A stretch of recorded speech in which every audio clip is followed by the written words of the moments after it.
off before we jump back into the fold, as they say. All right. Okay. So how went the construction of your wine barrel over the past week?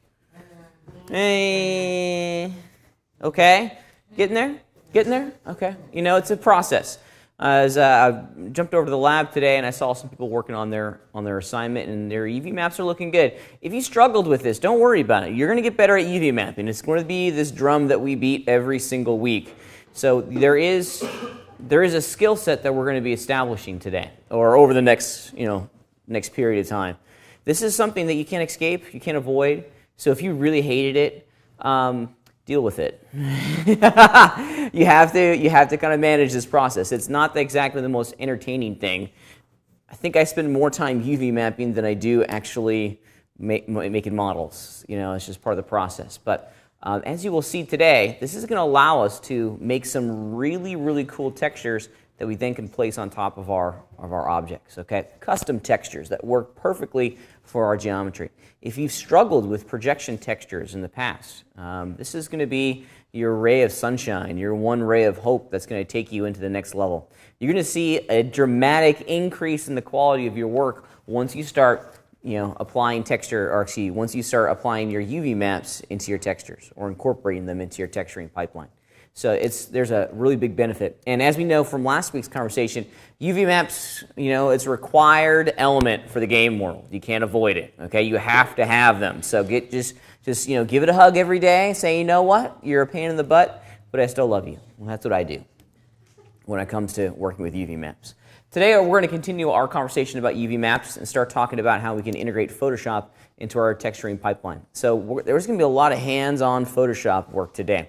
And we're going to go through the basic kind of pipeline and process of generating custom textures in Photoshop. And there's some big ideas in here that we want to make sure that we capture, including how to import in reference photographs, how to work with the basic selection system, transforming our textures, and then even doing a little bit of painting.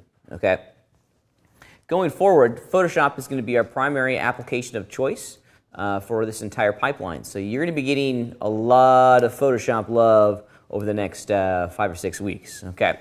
Before we jump into the specifics of our assignment, let's just kind of go back to renderography and revisit exactly what we're going to be doing today. So I've already opened up the web page. That's for this week's. It's called Creating Textures in Photoshop. And as you have seen in both on the screen and on the assignment, we're going to be making the texture for our little wine barrel. Okay. Now specifically, what we're going to be doing is creating a diffuse texture map. So if you remember back to our conversation that we had in GCOM 402, the diffuse texture, the diffuse amount, kind of does what? Or the diffuse color does what? What's it establish? The diffuse color.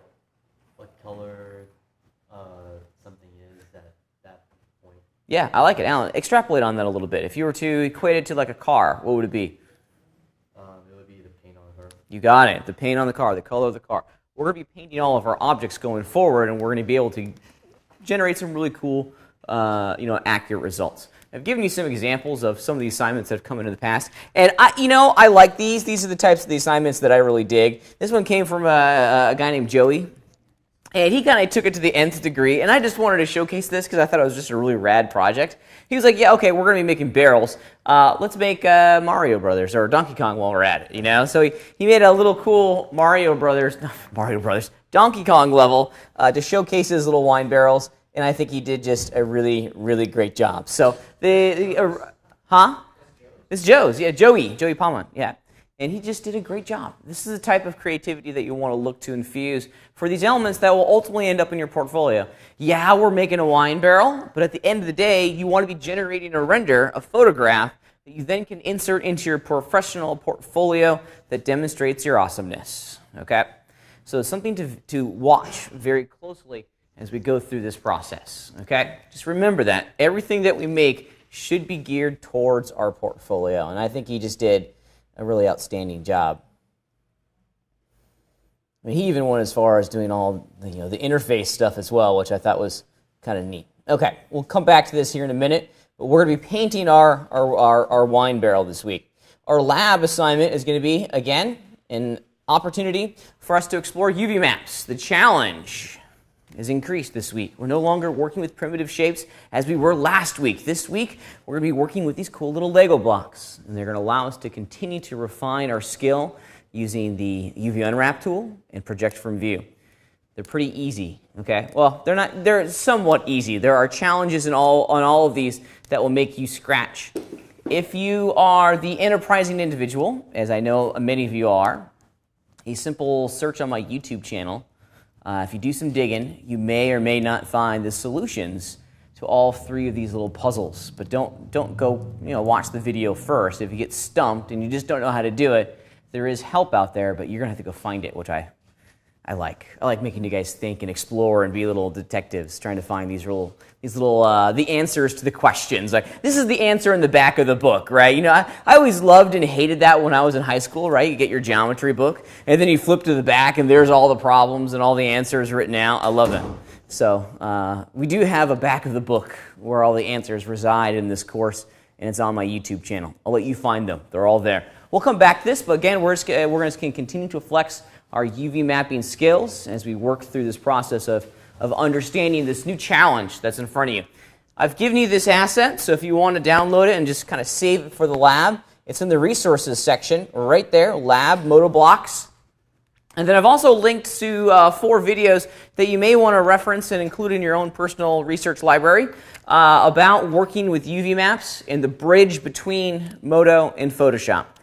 Specifically, the process of getting stuff out and then getting it into Photoshop. That's surprisingly, that's one of the larger challenges that we have in front of us, is that bridge between the two applications. We don't, in 3D, very often have to work with other apps out there on the market. We don't have to exchange our information. But in the game world, this is something that we do all the time, actually, okay? Exchanging files and exchanging information from one app to another is perfectly normal, so we're going to practice that a whole lot today. Questions? One administrative thing that I forgot to mention at the beginning of class. Happy Valentine's Day. Woo! Happy Valentine's Day this coming Friday. Yeah, have a plan for Valentine's Day. Just don't stumble into Valentine's Day without a plan. That will go poorly. Let me just tell you from my own experience. Don't just like ad-lib it and improv it and make it up on the spot. Doesn't go so well. Doesn't go so well. And if you're going out with your significant other, please make sure you make dinner reservations, because there's nothing worse, and I know this from my own personal experience, there's nothing worse than going out to dinner on Valentine's Day only to find every single restaurant having like a 3-hour wait for those that don't have a reservation. So go into Valentine's Day with a plan, okay? Huh? Or stay home, which is perfectly acceptable. Anyways, I'm kidding, but I'm not. You have fun, this weekend. For those of you that aren't 100% sure what I'm talking about, this Friday is a holiday. We're not actually celebrating Valentine's Day.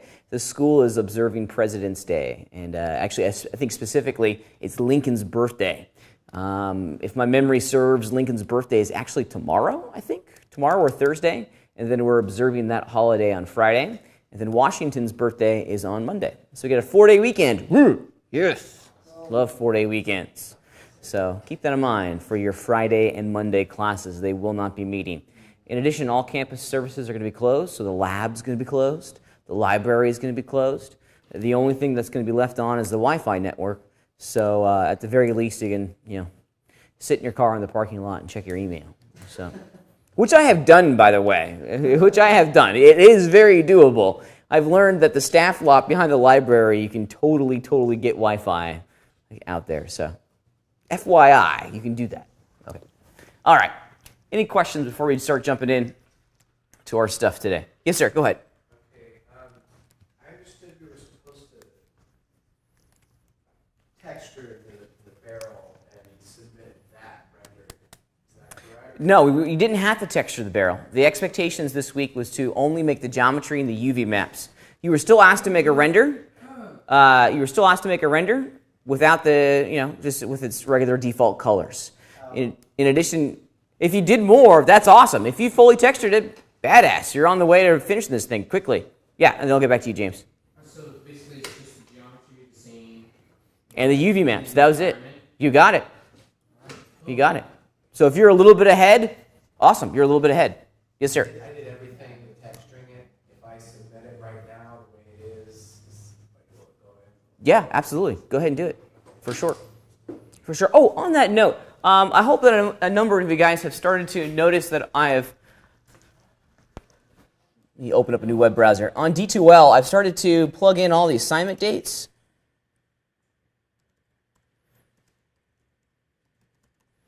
So if you log into D2L, and it may be helpful, I could type.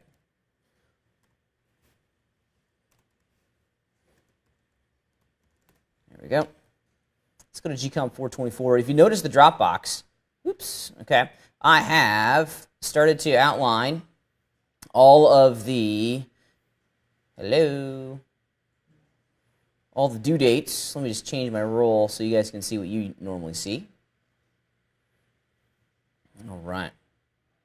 So, FYI, on all the Dropbox assignments that are currently active, I've included 3 little important pieces of information to each Dropbox in the homework section, including the start date, the due date, and the end date. So there will be a time for every single assignment where the Dropbox is going to close. If you don't have your assignment submitted to the Dropbox before that date, you are SOL, okay? So please keep that in mind. Also, Dropboxes won't become active until that assignment starts. Like, for example, you can see that you cannot submit your crate assignment until next week when that assignment officially goes live. So keep that in mind as well.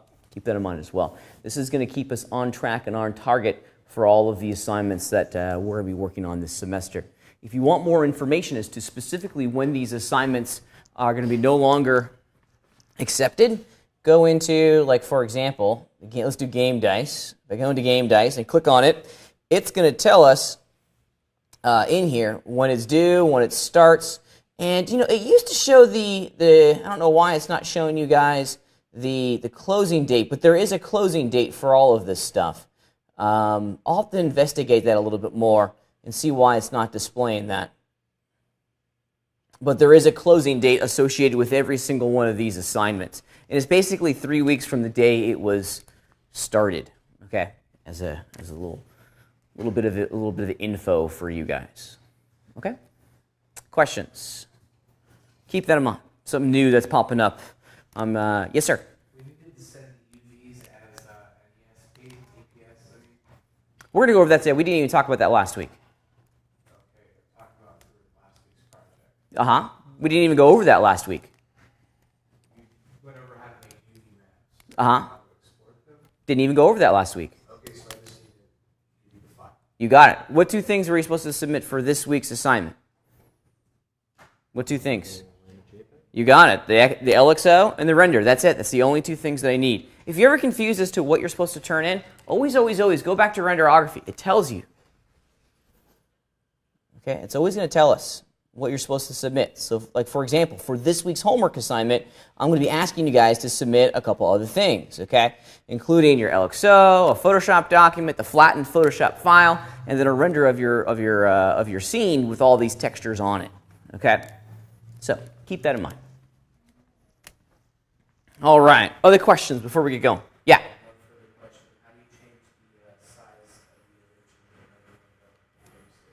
How do you change the size of the image in the render window?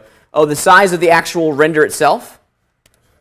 Yeah, so a couple of different places. It's over in the shader tree. Did you get it, James?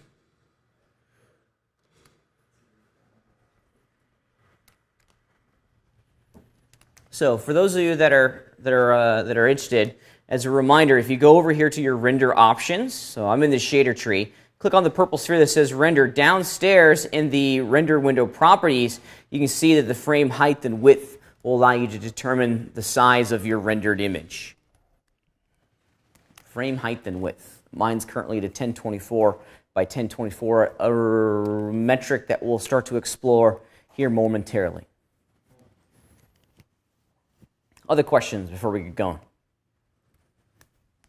All right, let's hit it. Okay, so let's pick up. We're going to basically pick up right where we left off last week. As you can see on the screen here, I'm already in Modo, and I have kind of my completed wine barrel up on the screen. This is the goal for this week. our challenge is to take that empty wine barrel and paint a diffuse texture map over in Photoshop. Now, this is something that I would like you to do in Photoshop. However, if you don't have access to Photoshop, and you totally do in the design lab and in this room, you can also do this in other image editing applications. The most important thing in this pipeline is being able to import an EPS file, which we'll see here in a minute. I know from experience in the past that GIMP, the free alternative, open source alternative to Photoshop, can do this. It does not do it very well, but it can do this, okay? From our conversation last week, why do we want to spend so much effort and energy on Photoshop? Yeah? Photoshop is used in every different production pipeline. Doesn't matter what you're doing. Sorry. Yes, absolutely. Basically, you have to use it no matter what you're doing. If you're doing animation, if you're doing 2D design, web design, whatever, you have to use Photoshop. It is the industry standard. It's the best software. Yeah.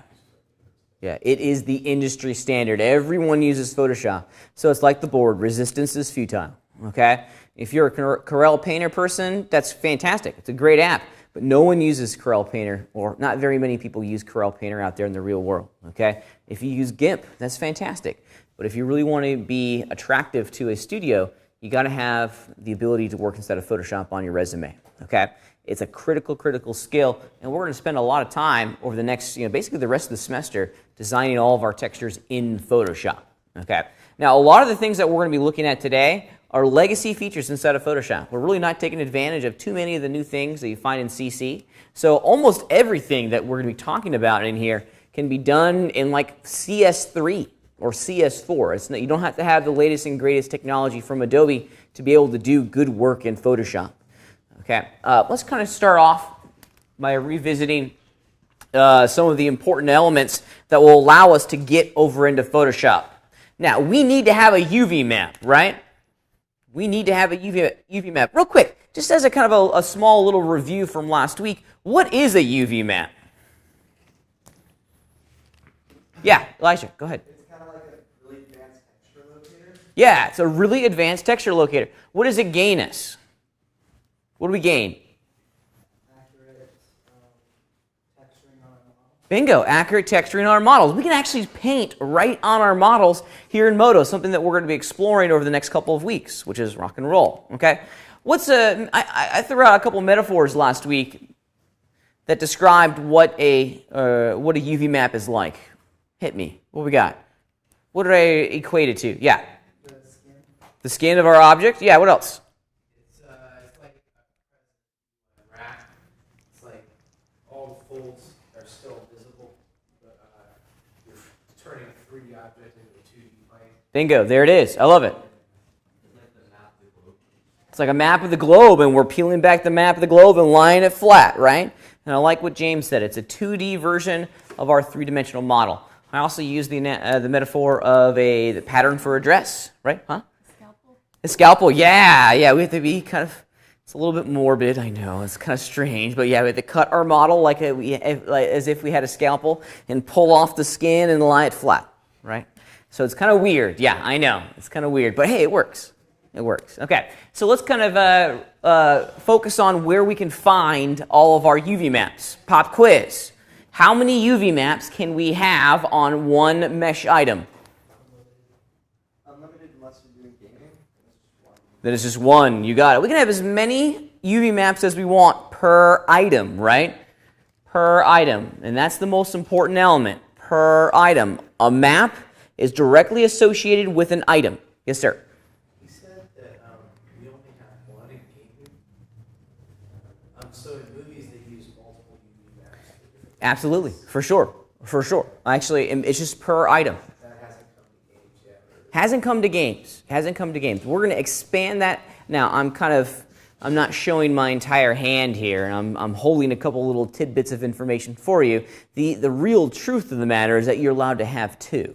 Okay, you're allowed to have two UV maps, but they need to be identical. That second one is going to be used for a process in Unity called light mapping, which we'll talk about when we get over into our game engine. But we only are allowed to have one set of UVs, okay? I think I showed you my Jeep last week, which is 100% UV'd. There are a lot of elements, I think I have one mesh item, if I remember correctly, that has a whole bunch of detail pieces like the rear view mirror, the steering wheel, the shifter knob. They're all discontiguous polygons encapsulated on one mesh item, but each one of those have their own UV map, right?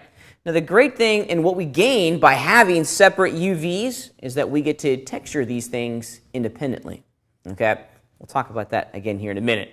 But we only get one UV map per item. Now where in Modo can I go to find my UV maps? Look at my screen. Where do I need to navigate towards? The UV tab? More direct. I'm in the model tab, but I still get access to all of my UV information in there. Yes, sir? Lists. Yes, lists. All of our maps can be found in the Lists tab. And as a small refresher, the List tab is right there. Okay? Lists. So let's just chill over there and go, boom, there it is. And let me zoom in so you guys can see a little bit what's going on. I know it's kind of difficult to see in the back. All right, and here it is, UV maps, okay? And if we explore it, you can see that on this one mesh item, I have a single UV map. It's called barrel-high. What are you not allowed to do when making UV maps? Leave them titled as texture, okay? Let me tell you, from my own personal experience, there's nothing more frustrated than working with a whole series of UV maps that are all called texture, okay? This is not one of those things where the computer is going to help you. You have to be a good manager of your media in order for you to work efficiently. And I know I jump up and down a lot about naming conventions, and I get it. I really do. It's seemingly kind of a waste of time. Is it though? Naming things. Not on humongous projects. Even on little projects is something you want to do, right? Why? What does that establish, though? Why is organization an important idea? Ease of access, right? What else does it allow us? It allows other people who work on the project to know what you think it is. Absolutely. Communicating very conceptual ideas in a manner that will allow an entire team to work together. Ultimately, what we are establishing by naming things is our sense of professionalism, okay? School is the only place, and this class is probably the only place where you're going to be working as an individual on your projects. You get out there in the real world, you're hired by me or someone very similar to me out there in the real world. I know you guys probably don't want to leave school and then get a job for me. That's the last thing you want, but it could happen. You never know. I'm going to expect a certain level of professionalism. Naming things is included in that, okay? Okay, let's get going.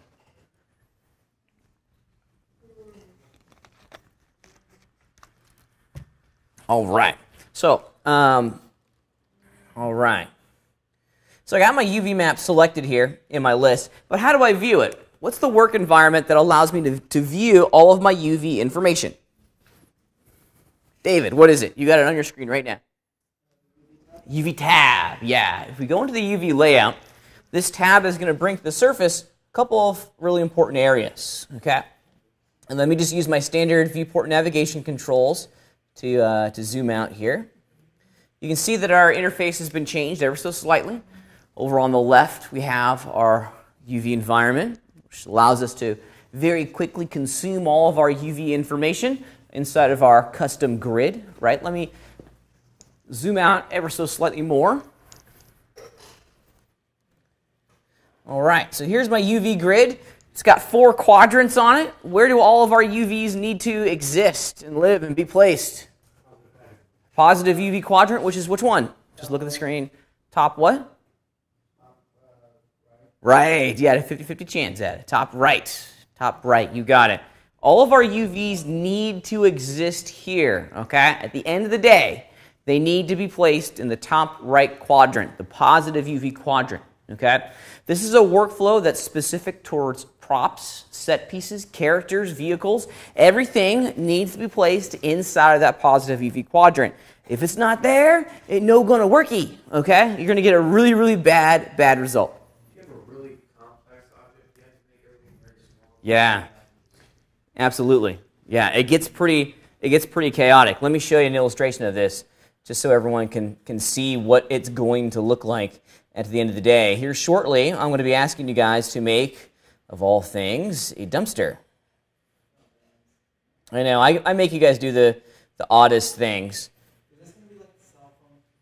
Nope, actually it's not. It's actually not. And here's the UV map for the dumpster. You can see that there are a lot of individual pieces, and they're packed in there pretty close to one another. On complex, well, even on simple objects like a silly dumpster, the UV maps can get quite chaotic. Is the reason that we can't go outside of the grid itself because the texture repeating, or what is that? The texture repeating engine is going to take over. Yeah. And we're going to explore texture repeating when we start talking about buildings, because that's a model that we want to take advantage of telling textures. Yes, sir. We'll make Alan, and we'll make our way that way across the room. Yeah. So when you have a really tight UV map and you want each of the pieces to have a good detail, we would have to have a very large resolution. Yeah, absolutely. Absolutely. We're going to talk about that a little bit more later, but you're right. Yeah. Mr. Ballas, you had a question? James, did you have a question? You answered it. Brilliant. Elijah, what you got?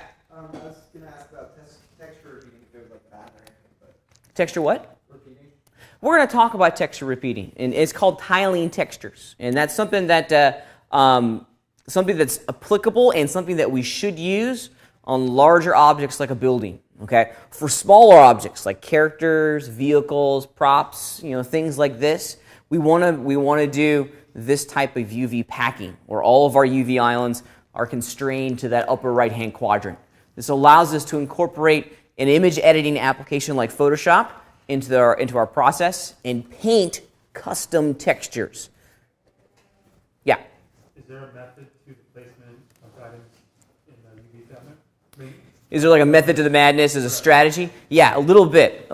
And I'm kind of jumping ahead a little bit, but we want to put the elements that I call the hero elements, the things that we know our audience is going to see, as large as we can inside of the UV workspace. In addition, we also have to be very mindful of seams, because whenever we break apart a UV island into a different piece, like these things down over here, those are the openings for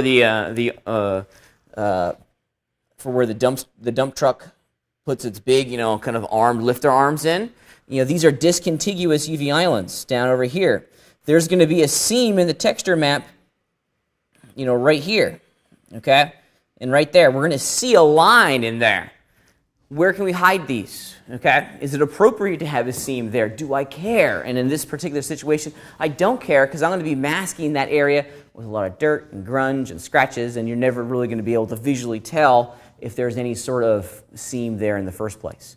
So there are some strategies and some big concepts that we need to apply when figuring out the layout.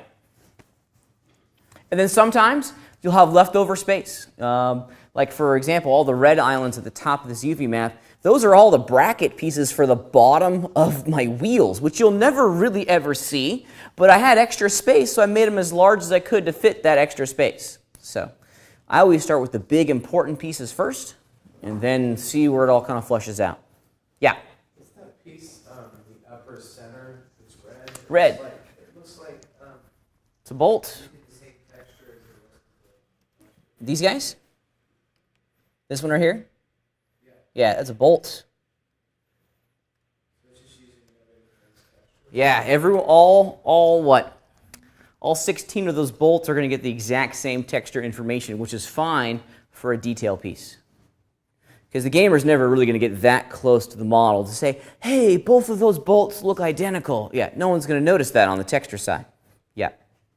Wouldn't it make sense, even from a real life perspective, if all bolts look the same? Yeah, geometrically, yes. And geometrically, they're all the same. But if you think about it, when we start talking about textures, they're not all going to look the same, right? Because the natural erosion, the weathering, the rust, the dirt accumulation for each one of those bolts is going to be different. This also allows us to, if this is really going off topic, but that's okay. It also gives us an opportunity to save some UV space. We have to make some really important decisions. Is it important that all the bolts look different from one another? From my perspective, on this particular model and in this particular situation, no, not important. So I can save some UV space by stacking them on top of each other and assigning all the same texture information to those bolts. There's a lot of strategy involved in texture placement. It's not as fire and forget as one would like it to be. Okay, other questions before we get going? Let me close this project file. We'll get back to our little wine barrel, and we can start discussing how we're going to work with our UVs here on our wine barrel. Okay. Now I have a pretty intense mesh here, which is fine. There's a lot of information. It's currently subdivided, which is why all my stuff is looking perfect. So if yours looks a little bit more faceted, where you see some hard edges, that's fine. For a game art asset, it's going to be faceted. Okay. Now the texturing process is identical. Okay. Doesn't matter if you're feature film oriented or if you are game oriented. The process of exporting all of this information out of Modo and getting it into Photoshop is the same. It's identical, which is awesome. That makes it very easy. What we need to do is that we need to export all of these lines. In many sense, what we have created here is kind of like a coloring book, right? It's kind of like a coloring book. However, we're allowed to paint outside the lines, which is kind of neat. And I'll talk about that here in a minute. But we need to get our coloring book out of Modo and into Photoshop so we can start painting with it. Okay? Everyone with me? All right, now there's a couple things in here that we have to have selected before we get started. Getting things out of any application requires a certain degree of discipline. So it's important that we get the selection procedure correct. The first thing that we need to do before we really can get going here is ensure that the mesh item that we're working with, in my case, barrel high, is selected in the item list. The second step is to go down into our lists tab and select the appropriate UV map. Okay, so in my case, I only have one, but I want to export barrel high. In every sense, we're focusing the application to only exporting and manipulating the stuff that we need to use. So we only want this UV map, so we've got to make sure it's selected. Seems obvious, but a lot of people forget this very, very important step. Once those two things are selected, now we can start the export procedure, and it's wicked easy. Let me show you how easy it is.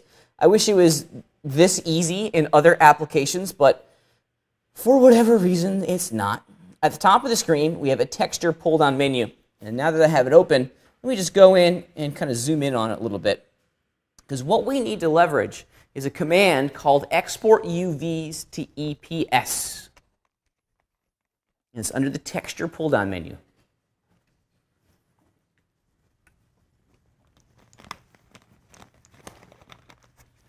Once we have this on our screen, let's go ahead and click on it. You're going to get the standard OS kind of finder window.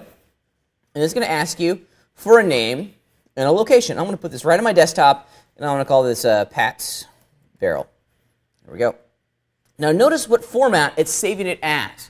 This is a unique format. We want it to be this format, an encapsulated postscript. Now, does anyone have a little experience with this file format? Yeah, Alan, hit me. What you got? It's basically a vector image. It's vector. Okay. Now, I just... You can choose what size it is. Yes, absolutely. This is fantastic. For those of you that have a little bit of experience in the image editing world, can you help the rest of the class out and define the difference between a vector image and a bitmap image? Mr. Pearson. Vector images can be resized without loss of quality. Why? And you're absolutely right. Why? Because vectors are, it's directional points. Yeah. Bitmap is just single bits of color. I love it. I love it. You're absolutely, you're almost 100% perfect. No, I use Photoshop. Yeah. They are defined by math stuff. By math stuffs? I love it. Yes, absolutely. Austin. Mathematically calculated points, as I said, so you can expand them as large as you want. Zooming, they don't get pixelated. Perfect. I think all three of those answers are absolutely correct. And the one common denominator between Alan Thomas's and Austin's answer was that they're math-based, right? They're math-based. We're using a fancy mathematical algorithm to define the shape that we have on the screen. And as Mr. Pearson pointed out, what this yields us is the ability to resize this image to whatever we want and never have to worry about a loss in quality. Okay? Vector art's the way to go. The way to go. All right? You can use the exact same image on a business card as you do on a billboard, right?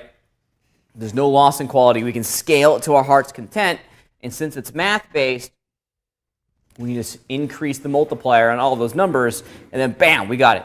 Yes, sir?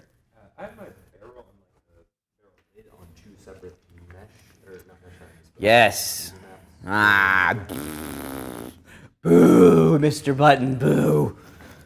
Let me show you how to fix it. It's not the end of the world, but let me show you how to fix it. So what Quinn has run into is a little bit of an issue where he has two separate mesh items, right? Or just two UV maps? Two UV maps, yes. So let me show you. Let me recreate his little problem. I'm going to create a new UV map, and I'll call this not cool. Okay? All right. And I'm going to select some UV information, and I'm just going to cut it from one UV map and paste it into another.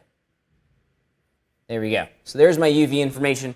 I got one. I got just the bottom polygons on not cool, and then everything else on the one that I want to work with. Okay.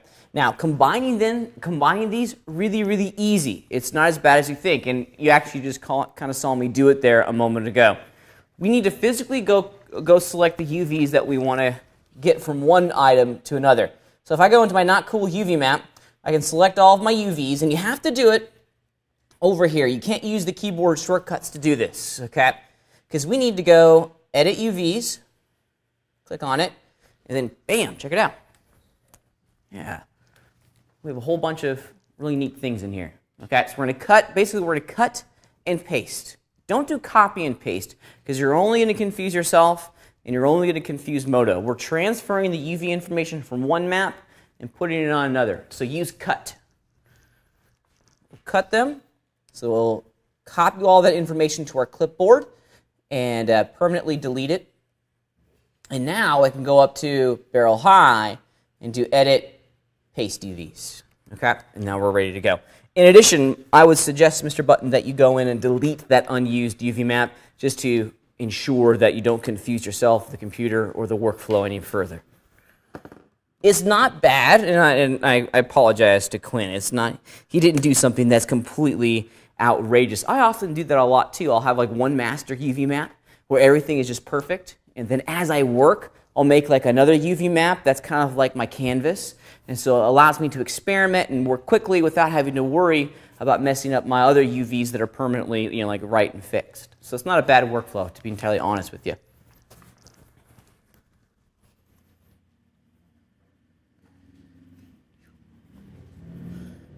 I had a moment of panic there. I thought I wasn't live streaming this, and I am. So okay, so I'm going to go and delete this other UV map. No longer needed. Are you sure? Yep. And let's get it out. So vertex or texture, export UVs, CEPS, and I want to call this Pat's Barrel. And it's going to be saved as an encapsulated PostScript file. And if you look specifically as to what's happened here, Moto's gone ahead and it's actually saved out a file. And here it is, just chilling on my desktop. Okay, there it is. Ta-da! There it is. Okay, now you're not going to get a lot of love on this file. Okay, it's that's what it looks like. You're not going to get a thumbnail. It's an EPS file. It's an industry standard format. A lot of different apps inside of our production pipeline support this format, including InDesign and Illustrator. However, we want to work with this file over in Photoshop, right? Why? Why Photoshop? Why not InDesign? Why aren't we doing this in Illustrator or Fireworks? Why? Why Photoshop? Pixels, right? And more importantly, we need to incorporate pixel-based imagery into our work. I want to support and encourage you guys to adopt a production pipeline that uses photographs as the foundation for all of your textures. We're trying to achieve a certain level of photorealism. Certainly would be a whole lot easier if we used photographs, which capture a photorealism and make them the foundation for our work. Okay? So we want to use photographs as much as we can. Photographs, photographs, photographs. Photoshop allows us to import photographs, manipulate them, and use them quickly and efficiently to create the results that we're after. So it's the perfect app. Illustrator. Does Illustrator handle photographs very well? It does, but that's not its bag, right? That's not its purpose. InDesign. What's the whole idea behind InDesign? Layout. That's what it's all about. Layout. If you're making a book, you're going to be making that book in InDesign, or at least doing the layout of all the pages and all the imagery for the book in InDesign, right? Photoshop's sole function these days, well, I was going to say Photoshop's sole function is to edit photographs, but that isn't the case anymore because you can do like video editing in Photoshop now, which is like, what? Yeah, right. It's like, why would you ever want to do 3D modeling in Photoshop? I just don't get that, fundamentally. It's interesting. Well, here's why they do it. They're allowing people who don't have access to someone like me or the tools that I have, the ability to make 3D models and text and things like that. So I get it. If you're a print designer who knows nothing about 3D, this is awesome. For someone like me, I'd be like, I've been doing this for 15 years. This isn't new and interesting for me, but that's okay. All right, let's start talking about how we can work with this in Photoshop. I already have Photoshop open on my machine. Let me zoom out and then just navigate over into that work environment. Ba-boom. Here we are in Photoshop. Now I'm doing this in CS6. Obviously, you guys are working in CC. The process is identical. There's no difference between what we're accomplishing in either of these applications. Now, what's the first thing that we need to do is we start to walk into Photoshop and incorporate the file that we just created. What do we got to do? Open the file. I know, it seems obvious, but people are like, well, now what do? I got it out. Now we got to open it, okay? Now, this open process is not to be overlooked. What we are doing when we open that EPS file is initially setting the foundation for our entire texture document. So it's critical. I've navigated to my computer where my EPS file is saved, and I'm going to hit open. Now you can't ignore this window. This is the most important window in the entire, and I really mean the entire texturing process, okay? You want to create your texture on a foundation made of stone. If you ignore this and just hit OK, boom, failure. This is going to be problems for you, all right? What we're doing here is that we're taking a vector image and we're asking the computer to rasterize it. Now, when I say rasterize, what in the world am I talking about? Yeah, actual pixels, right? Because on one hand, we have the awesomeness of vector-based imagery, which is all created from mathematical formulas and paths. And then we also have, on the other side of the fence, we have pixel-based imagery, also known as bitmaps, okay? Now, bitmaps, the idea of a bitmap is nothing new, right? Ultimately, what we're crafting with bitmaps is a whole grid of pixels. And let me just use my basic drawing tools to show you what I'm talking about. So pretend this is a document, and on the interior of that document, we have a whole series of pixels. Okay? I'm not going to do much more of these. And this is an art class, so just pretend that all of these lines are straight and evenly spaced. There's a certain degree of imagination required with a few of my illustrations, okay? So what we're creating here is an entire grid of pixels. This idea, this concept, isn't new, right? We've been doing this type of work for generations, for thousands of years. What is this grid of pixels like out there in the real world? What other thing kind of works on this, this idea? Does anyone know? We've been doing this for generations. This isn't anything different. We've just digitized. We've made it a 21st century. We've 21st century-sized, and I just made up a word. Okay.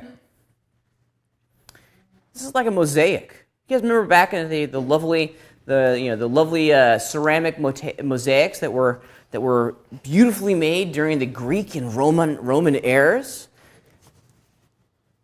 What did those people do with those little chunks of glass and ceramic?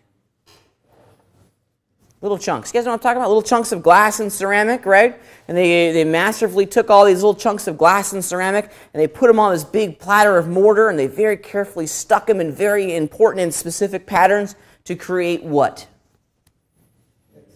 A picture, right? A picture, okay? So the idea of these mosaics is, the kind of the exact same idea that we're working here with pixels, right? Huh? It is ancient pixel art. That's what a mosaic is, right? Because how many colors was one piece of ceramic tile in those mosaics? Just one. Each piece of ceramic tile was only one color, right? How many colors can we assign to an individual pixel? One, right? Okay. If we zoom in and magnify our bitmap images to a rate where we can see each individual pixel, they're just going to be colored squares. Okay, that's all they are. It's just a colored square, colored square. Now, the more colored squares that you have, and you're going to just keep in mind, okay, at a very low resolution, 5 pixels represents a sphere, right? When you're only working with a couple of pixels. When you increase the resolution, the quality of the image that you're capturing is going to go up dramatically. Okay? So grid of pixels, that's all it is. What we are doing, yes sir, go ahead. Are we going to make the resolution 300 is what you're saying? To capture more pixels? I need to make sure that everyone's in sync with what with what I consider resolution. Okay? If you're coming from the print world, resolution means something very different than us in the digital, the 3D world. Resolution for me is height and width, the physical size of our grid of pixels. And you can see that in the print world, resolution means pixels per inch or dots per inch, okay? This is how many times a little inkjet printer is going to spit down some ink in a certain amount in an inch, right? Okay, the more little dots that you have on an inch of paper, the better the quality of print you're going to get. So when I say resolution, just think height and width. That's all we're considering here. Okay. So when we open up our file, we're ultimately asking Photoshop to take that vector image and to rasterize it, to turn it into a grid of pixels. Now this next bit is really actually kind of important because let me just turn off all this stuff. So we need to go set our width to inches, and if you don't change this, you're going to make your first big error. Okay, it's going to default to inches. Okay, or it may default to inches. It may be set to something else on your screen. Okay, depending on who used the computer the last inside the lab. So you just need to make sure that this is set to pixels. Pixels. Okay, we're working in pixels, not inches. If you create a document at 360 inches by 360 inches, you are going to melt the little iMac in front of you, okay? It's not going to be able to handle it. So make sure you change this to pixels before you go any further. Now, we have to ensure that the images that we create are based around an industry standard height and width. Does anyone know? Yeah, Ms. Morris, go ahead. 1024 by 1024. So this is, let me just put those in. 1024. We're going to be doing everything in here as what's called 1K. Does anyone know why we're doing 1024 by 1024? What shape of an image are we creating here? It's a square, okay? Why? Why a square and not a rectangle? Because only squares will fit inside the first quadrant of the UV. I love it. I love it, absolutely. And this is kind of one of the which came first, the chicken or the egg type conversations, okay? Is our UV quadrant square because our images are square, or are our images square because our UV quadrant is square? Who knows, right? But there's actually a much larger reason why. Why are we working with square images? Okay, that's a part of it. Earlier in this semester, I talked about the inclusion of triangles on our models, right? Is it easier or harder for our graphics card to manage a triangle? Why? And you're right, it is easier.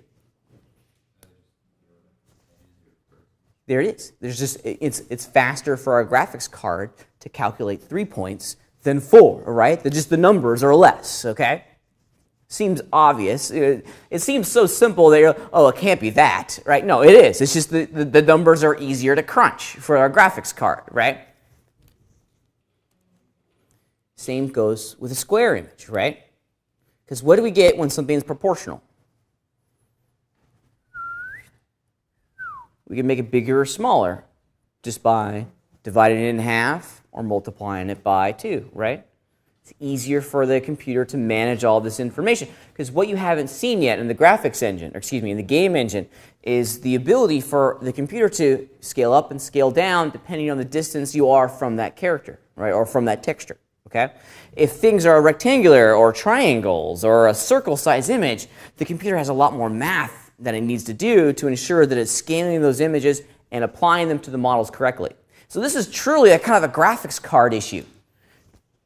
We've been doing this for 30 years almost. Everything has been a square-based image. Okay? So what numbers do we put in here? Mr. Morris pointed out 1024 by 1024. This is a great, great, great starting point. Okay?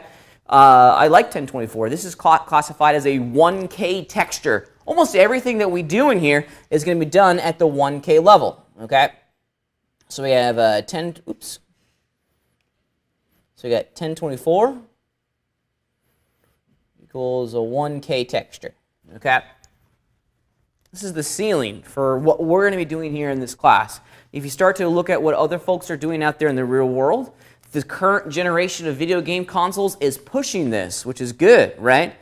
Now, what happens when you start increasing the size of your texture? Yeah, it needs more memory, right? Which is why 1K is a good starting point. It's a good middle of the road.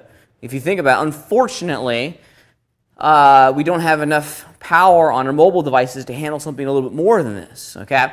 But over in the console world, and especially in the PC world, we can go higher than this. So if I wanted to make some textures that would go on the Xbox One or PS4, what size texture would I go to?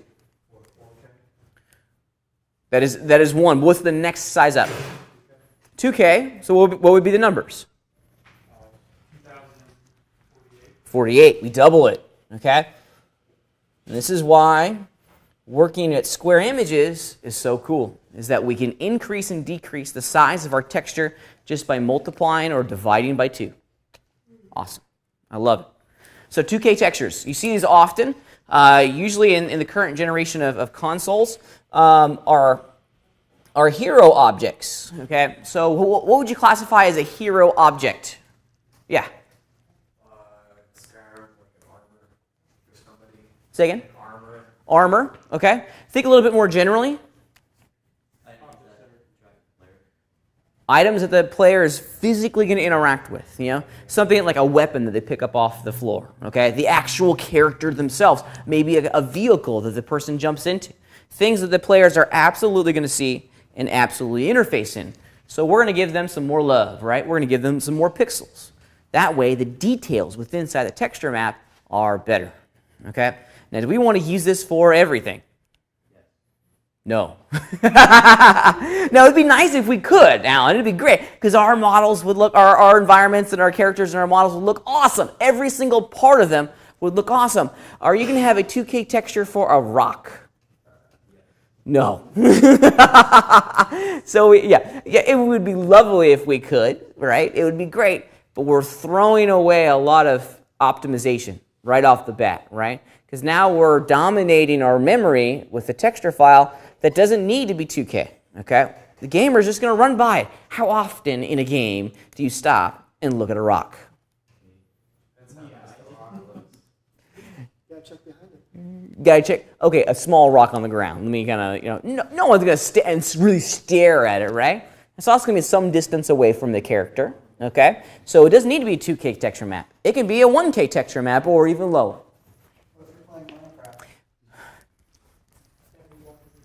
Yes. Then maybe we're talking a little bit different. Okay. Don't be a contrarian, Mr. Pearson.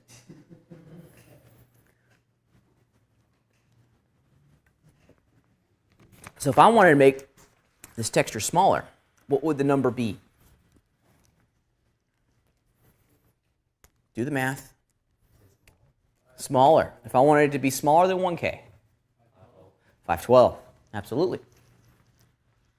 These are numbers that you're going to want to commit to memory. Okay. So we got 512. If I wanted it even smaller, what would it be? 256. Keep going. 128. 64. 32. And that's as far as we're going to go. Okay, in pixels, 32 by 32. Now, where do you see a 32 by 32 pixel texture?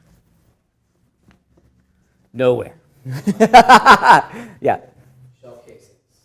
Sure, absolutely. No, and Mr. Ballas is right. It could be something like that, where that's a very small piece of detail that needs to be an independent texture from the rest of the game, so it can move separately. We're not going to devote a 2K texture to it, right? No, we're just really not. So we can put it at a lower resolution and optimize our game even further. Okay. Write these numbers down. Commit them to memory. At the very least, just remember 1024 by 1024.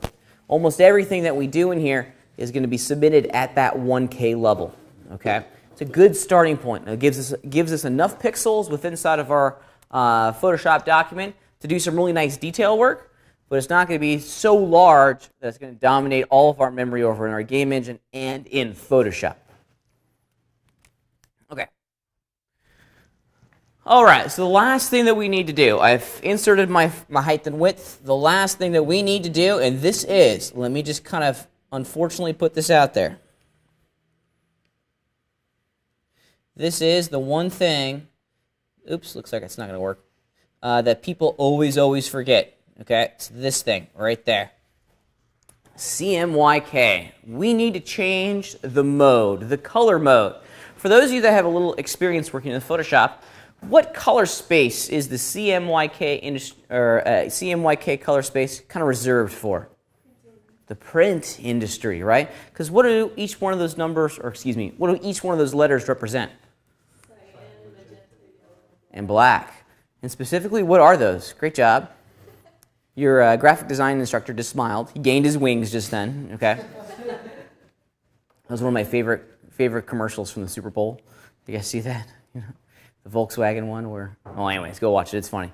Okay, so what in each one of those letters truly represents, a bottle of ink, if you will, inside of our printers, right?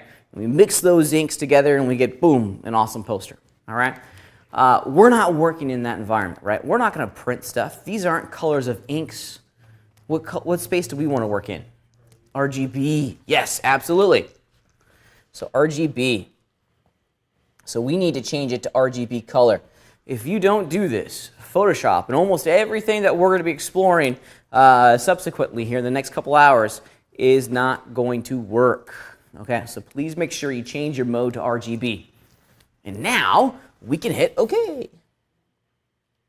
All right, let's do it. Boom. And we're off to the races. Congratulations, you've just imported your texture file from Modo into Photoshop, and life is good.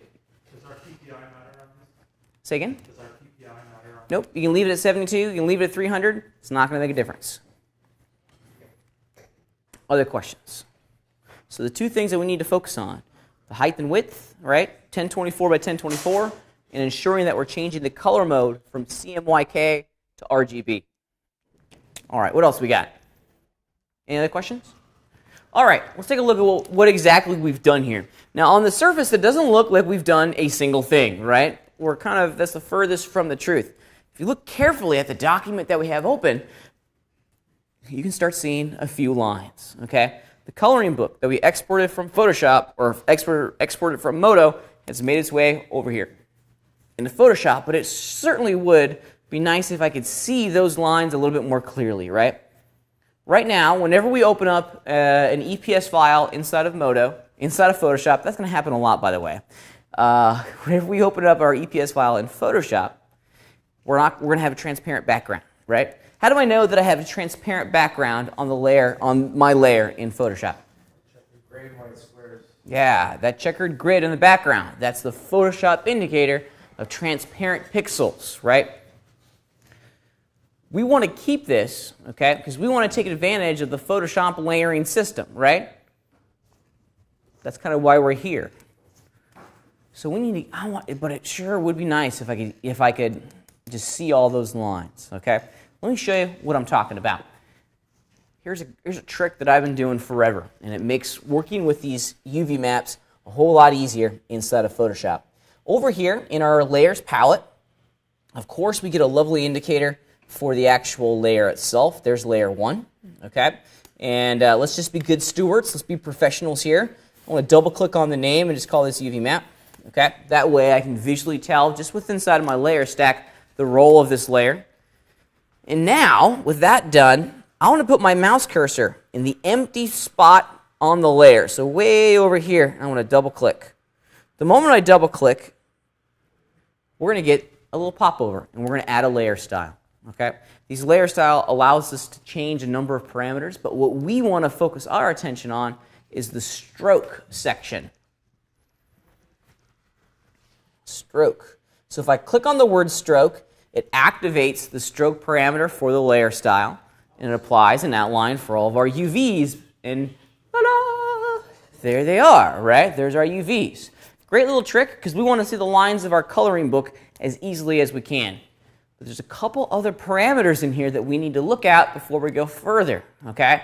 Specifically, in the options for our stroke, we're going to dumb the size down a little bit, okay? So I want to bring this down to about 1. And I'm also going to put the position of my stroke on the inside, That way, I have a really nice visual as to how far I need to take all of my images, okay? Inside. There we go. Now let's zoom out and see what we got. Looking better. Looking better. I like it. You can just barely see it. You know, you could also do maybe a stroke value of 2, a size of 2. Oops. We double click on it. I hit return on accident. There we go. And I'm also going to change the color. I almost always change the color to something really, really outrageous, like a bright purple. That way it's easy for me to see. And I'm going to zoom in on my document to a value of 100% so we can see what's going on. Okay? We don't want to use a black outline for our UVs. Why? Why not black? Why change the color to something really bright and obvious? Yeah, because we often see black in almost every single photograph that we use. You're going to confuse your brain. Okay? Use a color that you don't often see repeating in nature, like a really bright purple or a really bright red. Either works. Just pick one. I find myself using this really bright purple all the time. Okay, so real quick, just as a small little thing here, I want to add a new layer into my Photoshop document. Now there are a bazillion, and I mean a bazillion ways to make a new layer. I'm going to outline just some of the easy steps. My goal today is just to kind of get everyone up and running with Photoshop. So if you're not familiar with working with Photoshop, let me show you how to do it. This icon right down here, the little page icon in the bottom of your layers palette, is going to allow you to create a new layer. I'm going to click on it. Boom. And then upstairs, let me just scroll up. There it is. There's our 2 layers. We have our UV map and then layer 1. I want to fill or flood this entire layer with just white pixels so I can see the outline of my coloring book a little bit more easily. Because on top of that transparent background, it's a little bit more difficult to see what's going on. There are a lot of different ways that we can do this, but I want to show you the easiest way. Notice that I have layer 1 selected. And I'm going to go to the top of the screen where it says Edit. And from the list, I'm going to choose Fill. We're also going to get some options here. So we're asking the computer what color to fill our layer with, and I'm just going to choose white and hit OK. Boom. And this is what we got. All right. So what happened to my UVs? My coloring book is gone. Or is it? Say again? The background The layer below the one that's... It's below it, yeah. It's below it. When we're working in Photoshop, ultimately these layers kind of represent like layers of glass. Each layer, upon creation, is transparent. There's nothing on the glass, right? which allows us to see through from the top all the way down to the bottom of our stack of layers to the stuff that's at the bottom. The moment we add opaque pixels into the mix, we've made portions, in our case, the entire layer of glass, not see-through. Okay? It's completely opaque.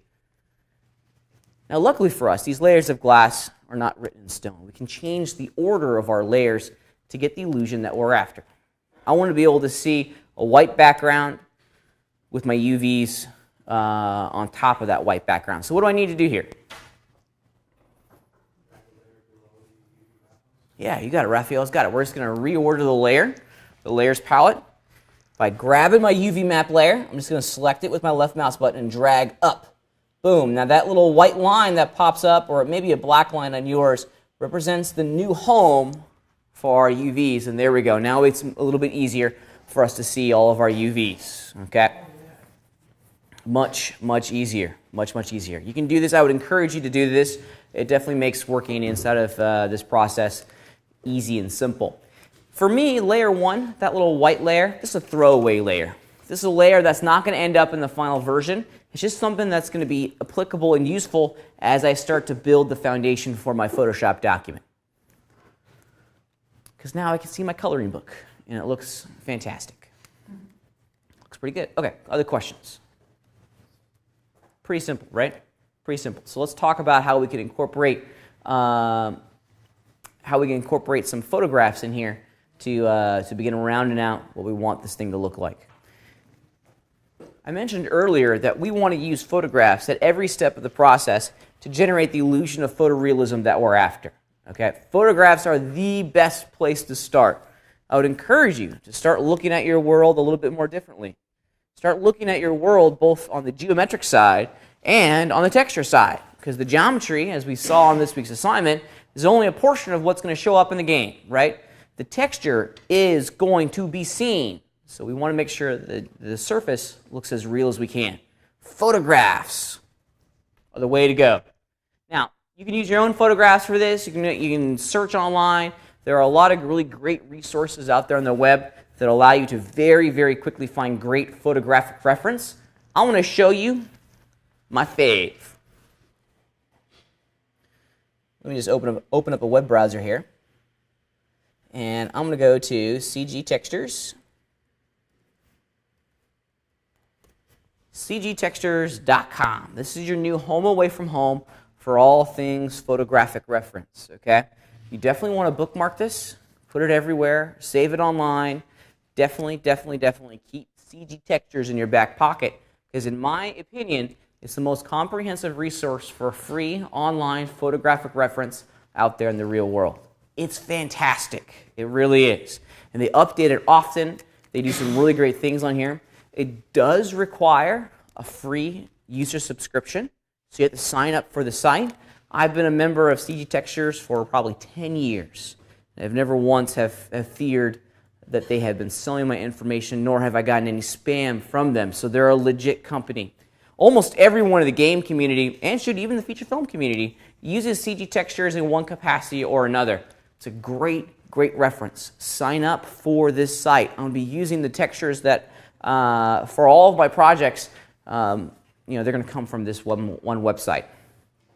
So check it out. It's pretty great. What this allows you to do is navigate through this online website of images. That's all it is. It's just JPEGs, okay? But as you can see, they've categorized it pretty intelligently. You have these great thumbnails here in the center. But if you're more an alphabetical guy like I am, and you respond better to a hierarchy, this is probably the navigation system that you want to use, okay? I find myself going over here first, because I want to find some photographs for the base of my wood barrel, right? For my wine barrel. And what's the base texture going to be? Wood, right? We want it to be wood planks, okay? So I'm going to go into the wood section, and you certainly could click on the little icon in the center, or use the navigation pane on the left.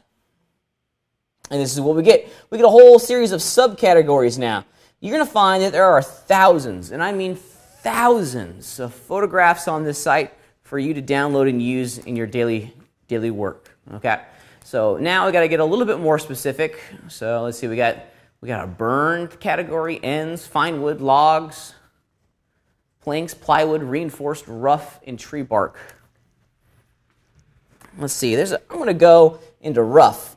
I like rough. Rough is one of my favorite ones because in the rough category, you get a whole series of really great images that have a lot of character in them. And I'm looking for character. I'm looking for character in all the textures that I create in the photographs that I include inside my textures on my models. I want my things to look unique and different from each other.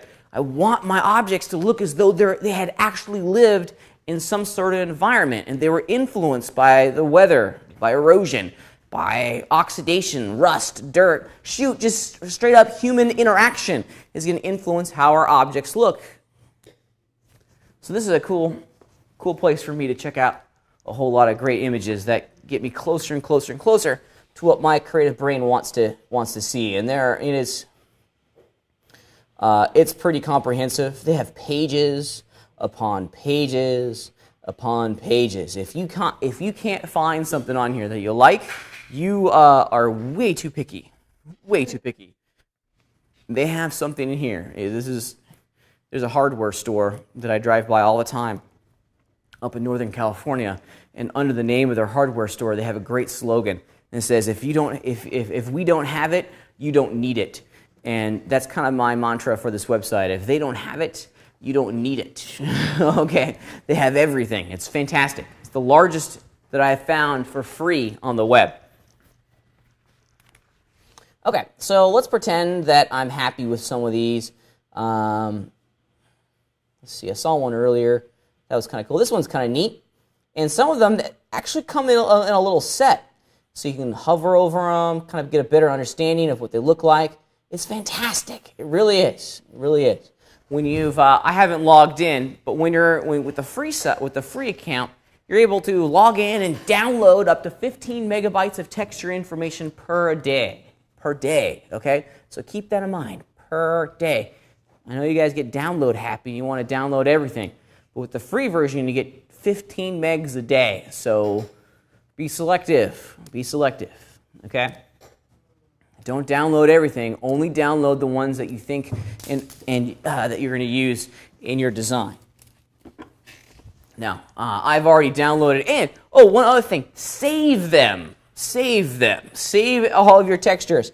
On my home workstation, I have a massive folder full of textures. This is kind of like just a small little selection of some of the textures that I have saved here locally.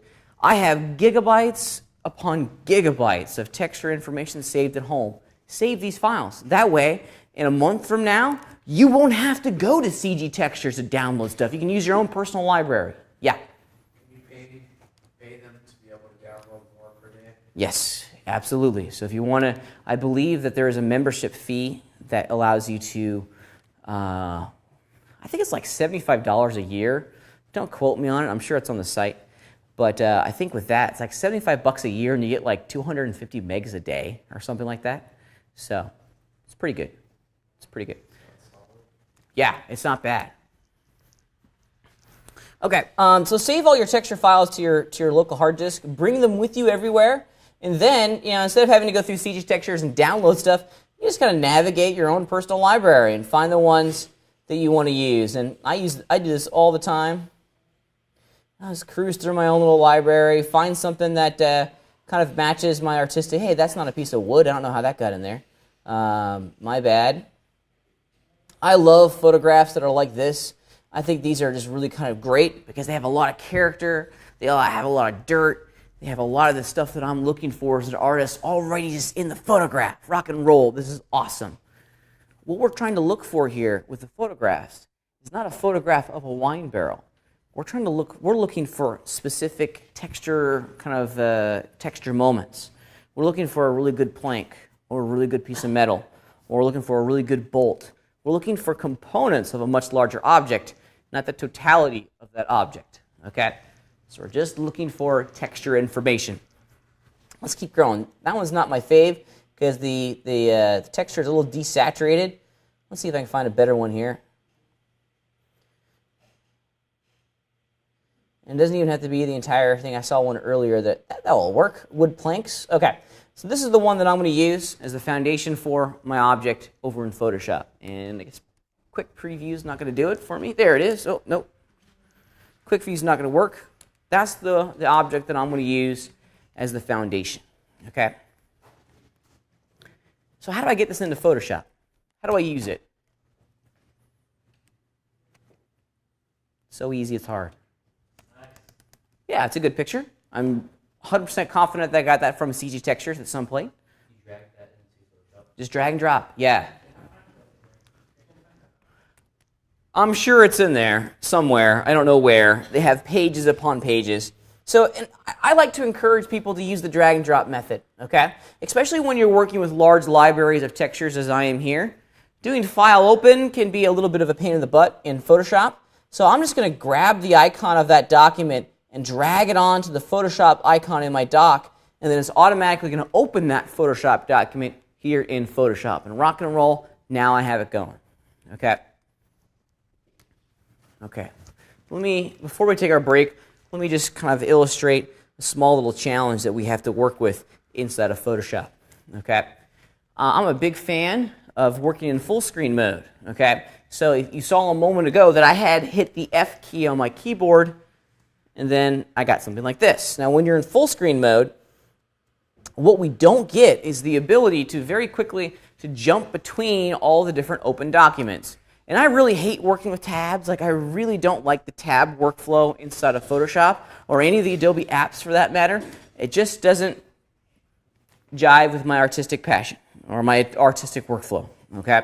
So let me show you how I work. And this is something that I have found to be very successful, but if you want to go do something else, I say do it, man. I work with these floating windows.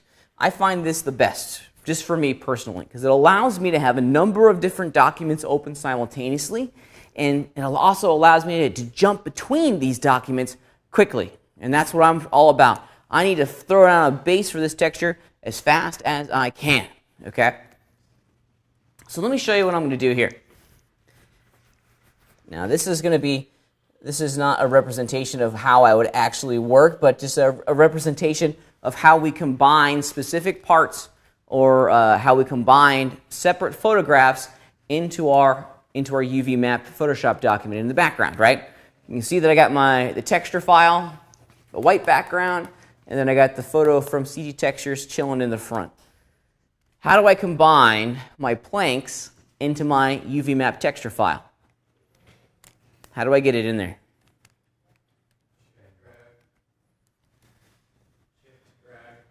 Shift drag what? And specifically, you're absolutely right. Specifically, just make sure you grab the layer, okay? Notice when I hover between these two different documents, the available layers to us change, okay? So just make sure you're grabbing the layer, and you're more than welcome to shift drag it from one to another, which is great, or you can just drag and drop. Both are going to yield you the exact same result, okay? It's just as easy as dragging and dropping. Now, visually, we're kind of what? What's wrong with this? It's too big, right? It's gigantic. We need to bring it down in size a little bit. How do I do this? Yeah, you can use the Move tool, or, which is fine, the Move tool can be found in your toolbar. It's the first tool in the upper left-hand corner. You can grab it, you can move it around a lot. If you have Show Transform controls on, okay, this guy, if you have Show Transform controls, you'll get these cool little cubes around the border of your texture file. These little guys right here. And that will allow you, if you hold down the Shift key, to scale your texture down in size.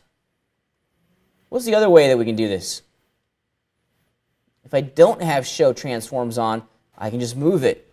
Is there another way for me to make this image smaller? Yes, there is. It's under the Edit pull-down menu. And this is how I historically work with all these layers. It's just kind of, my thing, but you get the exact same result, okay? If you go to the Edit pull-down menu at the top of the screen, there's going to be an option called Transform or Free Transform. Command-T. Command-T. Now, why I choose to go into Free Transform versus hitting the move tool is that I get to numerically make things larger or smaller.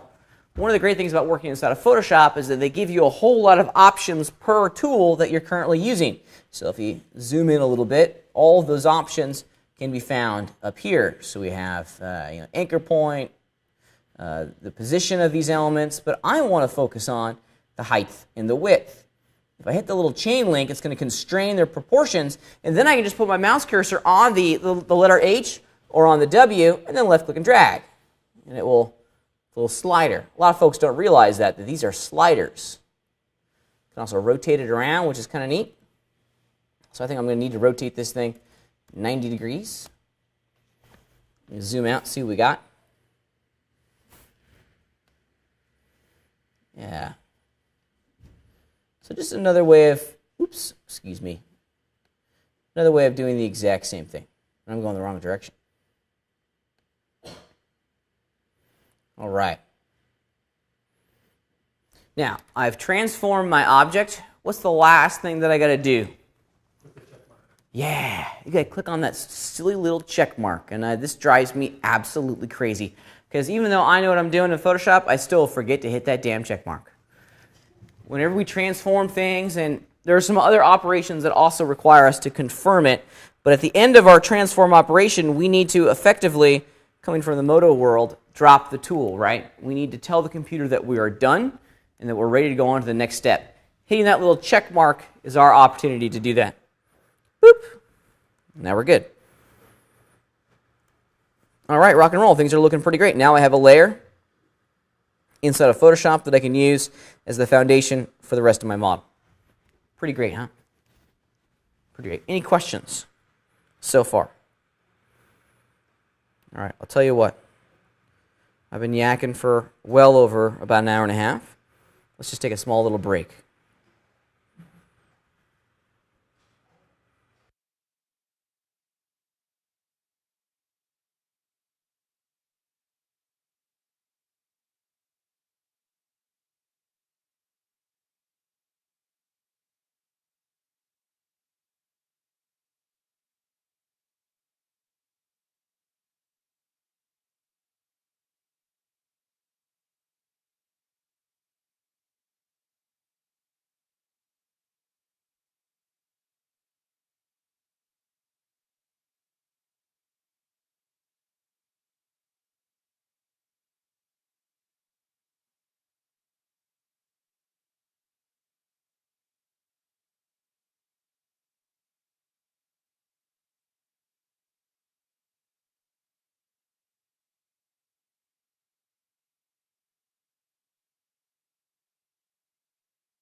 Okay, guys, let's get back to it.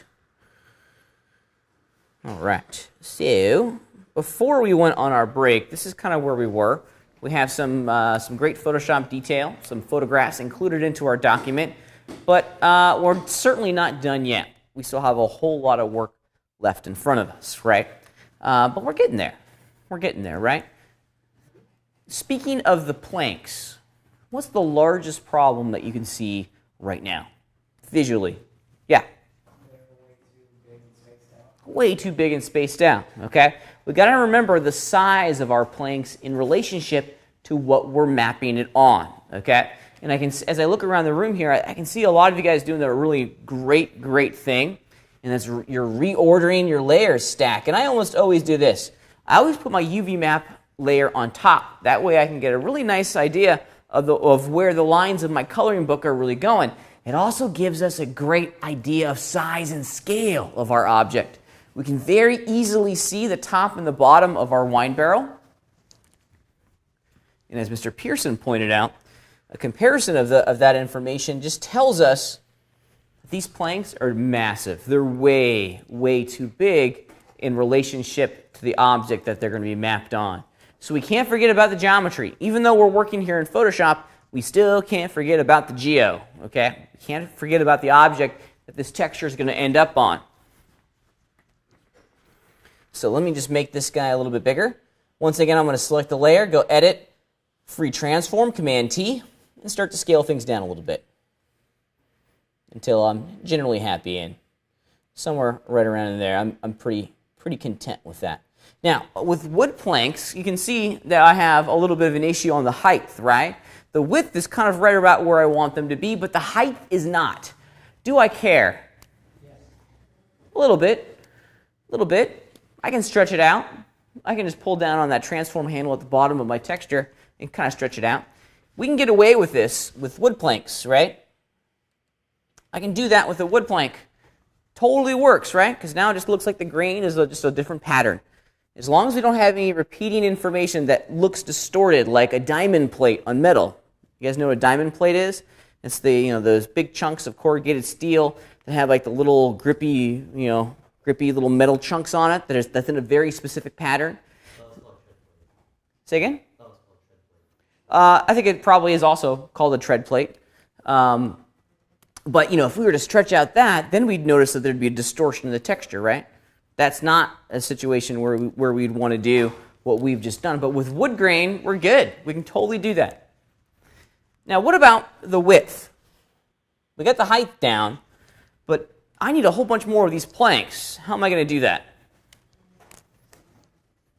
Like duplicate it and move it over? Yeah, I love it. We can duplicate the layer, then move it over. How do we duplicate something here in Photoshop?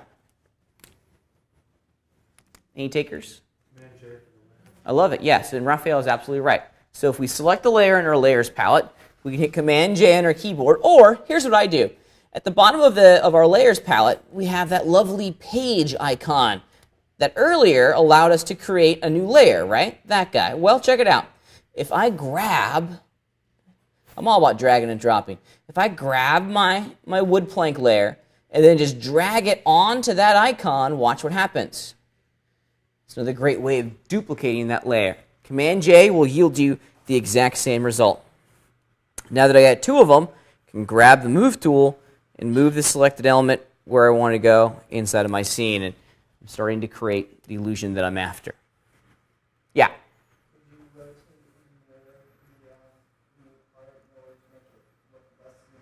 Absolutely.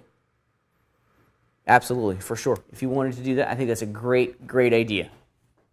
So I've just duplicated my layer a couple times, and now we're starting to build up the foundation for my great little wine barrel. Okay? I love it. It's starting to look really cool.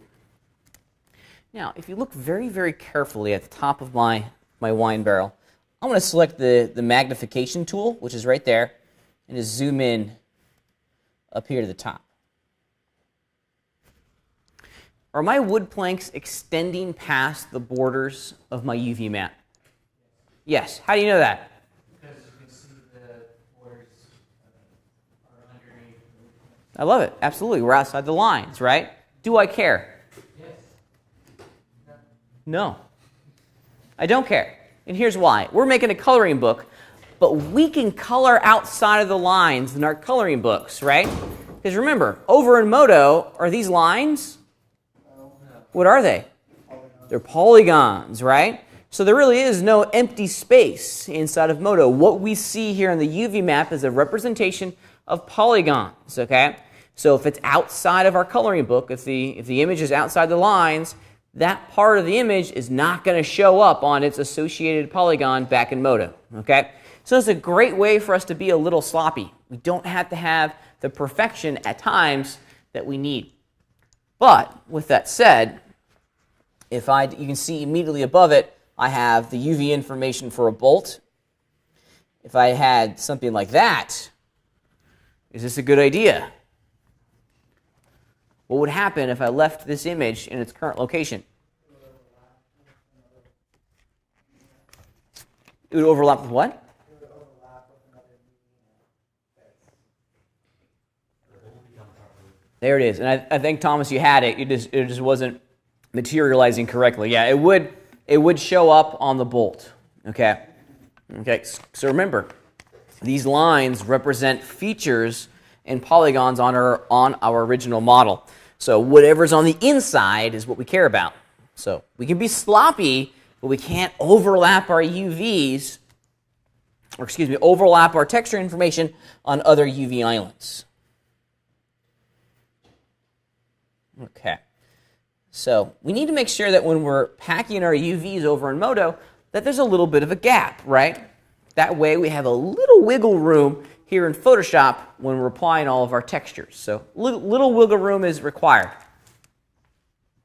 Okay. So I'm liking this. This is starting to look pretty great. Awesome, awesome, awesome. But we still need to incorporate one final bit of information in here. What is it? We have the planks down. What else do we got to do for the body of our barrel? We'll get back to the top and bottom. We'll talk about that a little bit later. The metal bands. The metal bands give us an opportunity. They give us an opportunity to talk about a very, very important process and feature inside of Photoshop, and that's selections. Selections are what Photoshop is built upon. Okay? It is the foundation level pillar. And luckily for us, Photoshop and Modo have almost an identical selection paradigm. In Modo, we know that whatever polygon, vertice, or edge is selected, the tool is only going to influence whatever it is that we have selected, right? Same goes for here in Photoshop. Whatever is selected will be edited. And if nothing is selected, everything is going to be changed or edited. Selections allow us to focus our workflow. They allow us to focus the tools, focus our textures to going into very specific places. Okay? So and they also allow us to leverage a really, really, really powerful system called layer masks. Okay, and we're going to talk about that a little bit here in a minute. Let's talk about how we can select pixels inside of our scene, because it's really kind of important.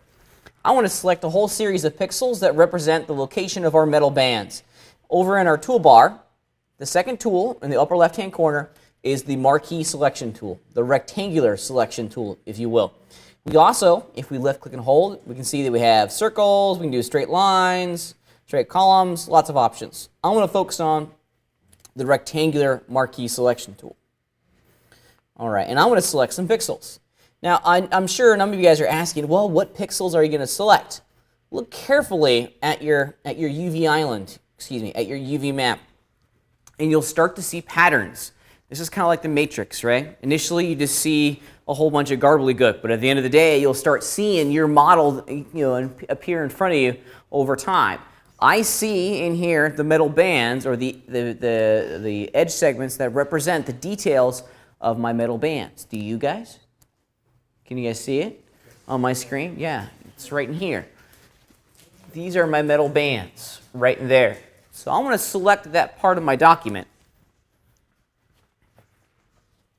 So I got my marquee selection tool. All right, and I'm going to drag out a selection, and there it is. Ta-da! Rock and roll. I need to be a little bit more accurate. I want that selection to go all the way across my wine barrel, right? Right now, it's only doing the first, 3 or 4 planks, I need to do all. How do I change my selection? We can add to it, absolutely, just like Moto. Holding down Shift will allow us to add pixels into our selection, so absolutely. How can I subtract? Control, or actually it's the Option key here in Photoshop. So that's the only kind of big difference, okay? There's got to be another way of doing it. I want some accuracy. I want a lot of accuracy because I'm often kind of, I make mistakes. I want a little bit more accuracy. How did we make our picture larger or smaller earlier? What did we do to it? Bueller? Bueller? Bueller? Bueller? My boyfriend's sister's cousin, best friend, girlfriend saw him at 21 Flavors last night. You guys remember that? It's my favorite part from Ferris Bueller's Day Off.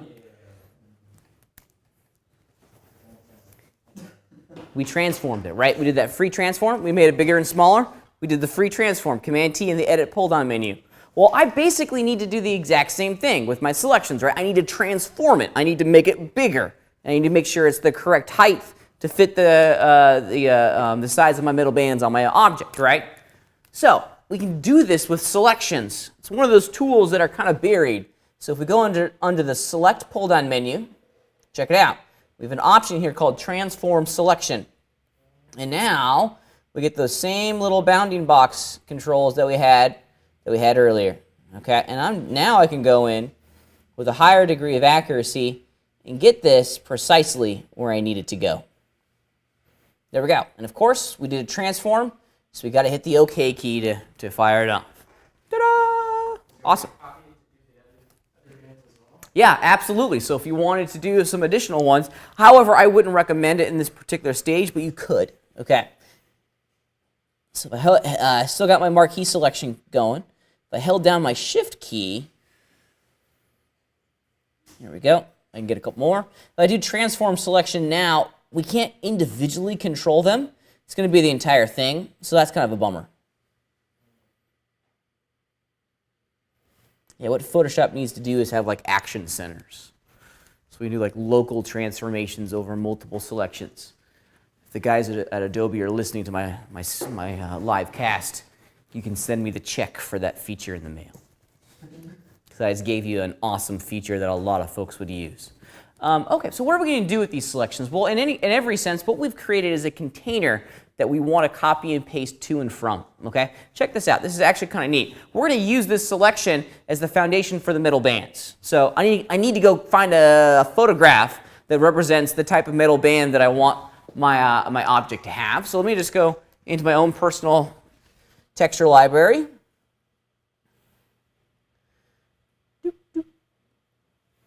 Okay, let's go back a couple stages here. I have another folder called Metal. Let's go find a winner. And again, I'm looking for character. Looking for something that's kind of interesting.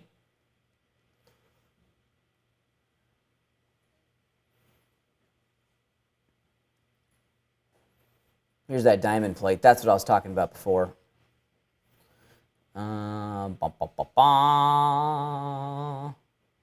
Let's do something that's interesting to me.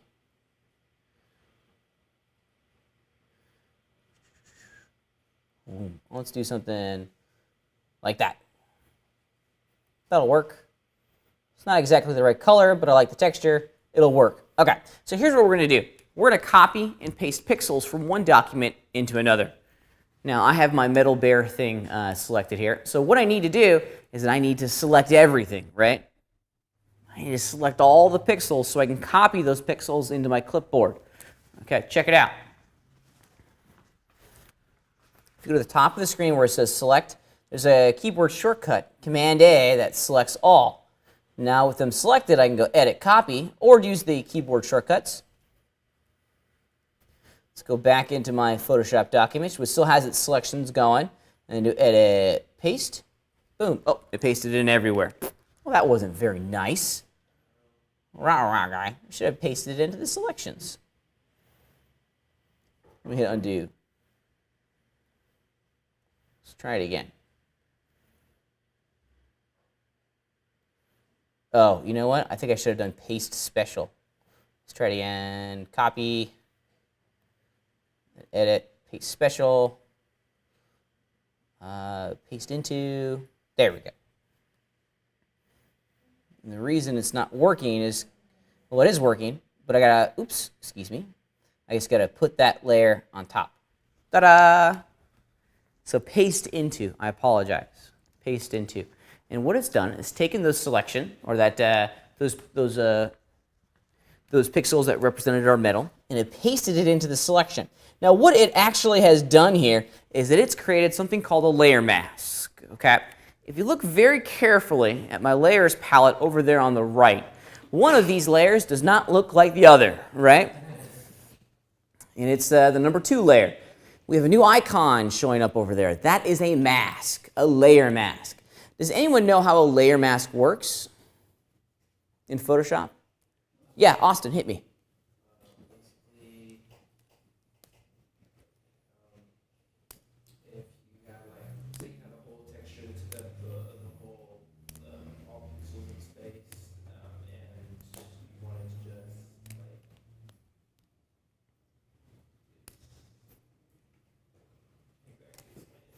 Okay, Raphael, piggyback on what he was starting with. It essentially the black and white portions either hide or show visible pixels through. You got it. You got it. That black and white image that we've created is called a layer mask or an alpha channel. This special image is controlling the visibility of the layer that it's connected to. Yeah. how did you imply that like the save selection layer? For the like the second band. Is that what you're talking about? Yeah. Let me go back in time a couple steps here. Step backwards. So let me turn on my UVs. And what I did, James, is I held down the Shift key with my marquee selection button, and it allowed me to add pixels to my selection. Yeah, I knew that. Okay? What I'm trying to figure out is how you made the metal load of the selection. Yeah, let's just go through it one more time. So I selected everything on my metal layer, on my metal document. Okay? Selected everything. So I went select all. And then I did edit, copy, to copy all of those pixels. And then I went over into my Photoshop document. And then I went edit, paste special, and then I did paste into. Boom. And it worked.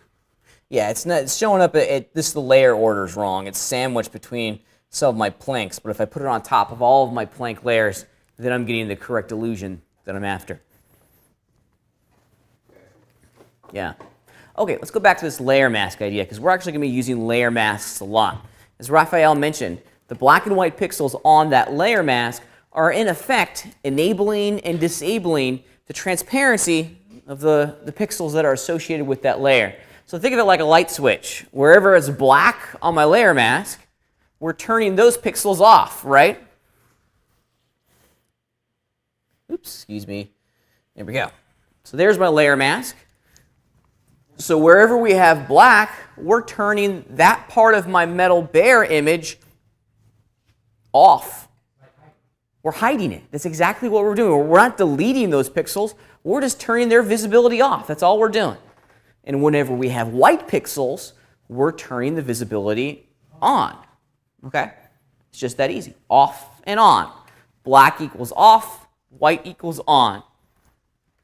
Black is transparent. White is opaque. If you take Tom's Photoshop class, I think he uses the mnemonic, white reveals and black conceals. Same idea. Okay? Same idea. So let's go back and take a look-see here. All right. Now the great thing about working with these layer masks is that they're disconnected from the actual layer themselves. Are we getting the illusion that I want here on my metal bear? No. No. What's wrong with it? Huh? You're missing a part. Yeah, I'm missing a band. I'm missing a band. Don't worry about that missing band, okay? That's no problem. We're going to come back to that layer. But do do the size of the details of that image match? Yeah, Aaron's thumb down. Yeah, absolutely right. Those scratches are huge, right? Each one of those scratches on my metal layer are like the size of my fist, right? They should be tiny. So what do we got to do to it? Shrink it down. How do we do that? I know, I do the same thing. Whenever I work in Photoshop, I have to like take out my Moto brain, put in my, my Photoshop brain. What's the hardest for me is like, free transform, you got it. Free transform. So let me select the layer, go to the top of the screen where it says edit. There we go. We'll do edit, free transform, and now let's make it smaller. Now, we have a little bit of an issue here that our image is actually smaller than our layer mask, right? Because now I've scaled down that metal texture to a point where I'm content with the details roughly matching the size, scale, and proportion that my creative brain tells it they need to be. But it's now too small. So what are we to do?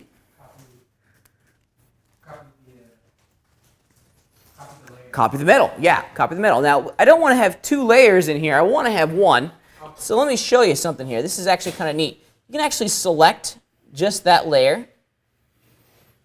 I'm going to grab my move tool. And if I hold down my command key and click on that little swatch there, it will select just the pixels of that layer. And now, if I hold down my Alt key with the move tool, I can drag a new kind of version of that.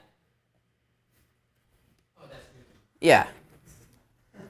Yeah, holding down the Alt key in combination with the Move tool will interactively copy and paste the pixels that you have selected in the layer. So now we're getting the illusion that we want. Okay, now, Tito, you had it right. Because we're missing a band, right? Right. We already have the foundation for our band set up, but we need to add that last and missing band down there. How do we do it? Yeah, we're going to add to the mask, right? Because remember, there are still pixels down here, right? There's still metal pixels down at the bottom. We've just turned the visibility of those pixels off through that layer mask, right? So let's go ahead and adjust to that.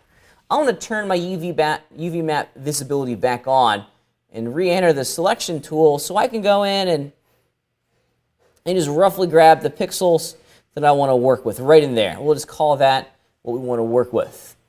Now, we got to be very careful in this because we have to make sure that the correct portion of this layer is selected. I can select the metal or I can select the mask. What kind of tells me which portion of this layer I currently have selected?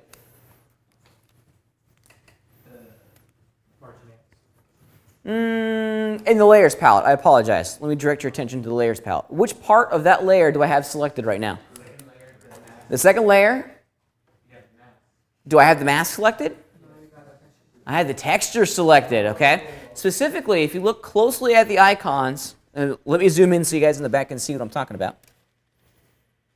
Oh, I see. Yeah. See the little corners here? The little white corners tells you which portion of that layer is currently selected. I want to select my layer mask, so I just left-clicked on it, and the white outlines have moved. Now, check it out. If I go Edit, Fill, I want to fill that selection with white. What is white going to do in a layer mask? What's its function? What's it going to do? What's the mnemonic that we were? You're absolutely right. What's the mnemonic? It reveals, right? White pixels reveal, black pixels conceal. So I want to turn that portion of my image on. I want to reveal everything. So I want to flood the selection with white. Boom, there it is. And now I have that missing band. Select, deselect to get rid of my selection, and I'm on my way. I love this, right? Now we're starting to get the accuracy that we need quickly. Questions on this?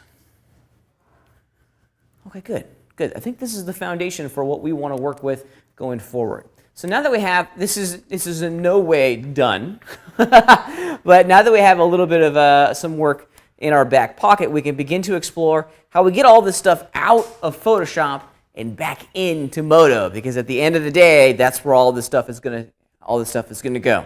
However, there's one critical step that we need to perform before we send this to Modo, right? And it's so easy, it's hard, and folks often forget to do this. And it's to save your document. Save your document. Now, just don't hit, boom, Command S to save it, right? Because I want you to look at the top of your, if you're in a floating palette like I am, it's really easy to see. Well, look at the top of your document. It tells you the name of your document, the percentage of magnification, and then what layer you have selected, right? What's the name of the open document? What's the name of it? hatsbarrel.eps, right? So if I hit the Command S button to save, what would happen? I'll save in EPS, right? Bad. Why is this bad? We want to save it as a bitmap image. You're absolutely right. Bingo. We want to save it as a bitmap image. And probably most importantly, we want to save a format, or save our document in a format that preserves all of our layers, preserves all of our work, right? What format is going to allow this? The PSD, the Photoshop document. So when you're working here, and this is something that I would recommend that you do at the beginning, do save as. File, save as, and then the Photoshop document is going to be the first one in the list, okay? Photoshop document. I'll just save mine to the desktop. Save. Now I'm ready to rock and roll, okay? So how do we get this out of Photoshop and into a format that Modo can accept? Save as. And what are we going to save it as? Save it as JPEG? Okay, I like that. Let's do it. File, save as. And the format, we're going to change to JPEG. Don't do JPEG 2000, okay? And definitely don't do JPEG stereo, just JPEG. All right. Always put the quality to maximum if you're saving a JPEG. Let's go back into Modo and explore what we've done. Let me get rid of some of this stuff. This is the demo one. Okay. So we're back in Modo. Let's, how do I import an image into Modo and apply it to my object? Walk me through the procedure. New item?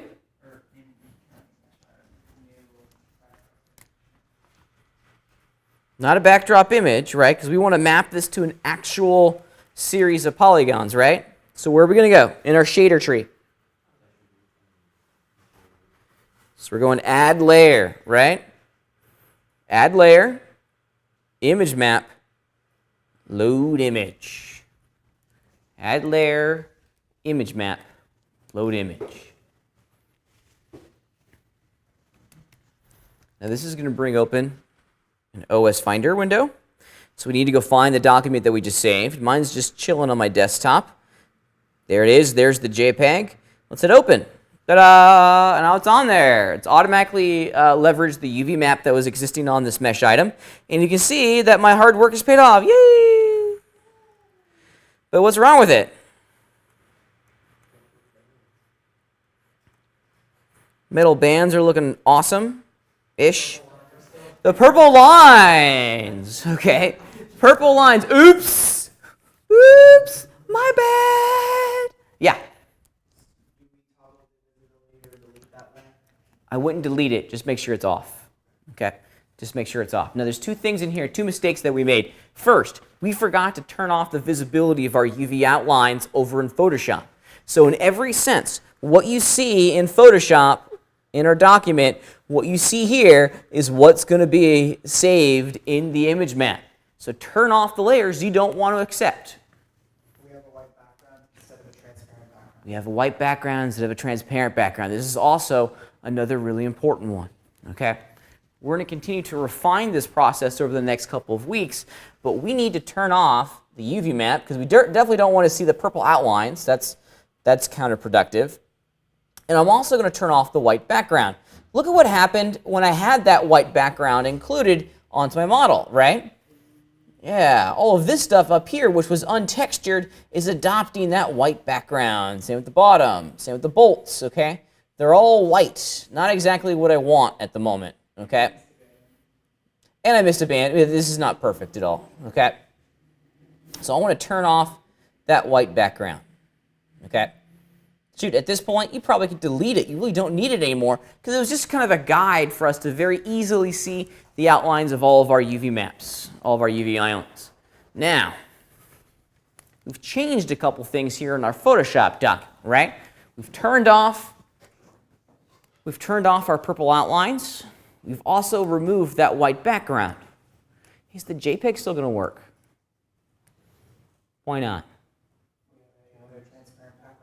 Yeah, JPEGs don't support what type of pixels? Transparent pixels, okay? JPEGs are not the file format that we want to use for textures. They're also the most compressed, okay? So it's just a horrible file type for textures. It really is. Don't use JPEGs, okay? Because they don't support transparent backgrounds, and they're going to compress our image quite heavily, okay? Here's my fave. I'm a PNG guy. I love PNGs, okay? Portable network graphics. PNG file format's great.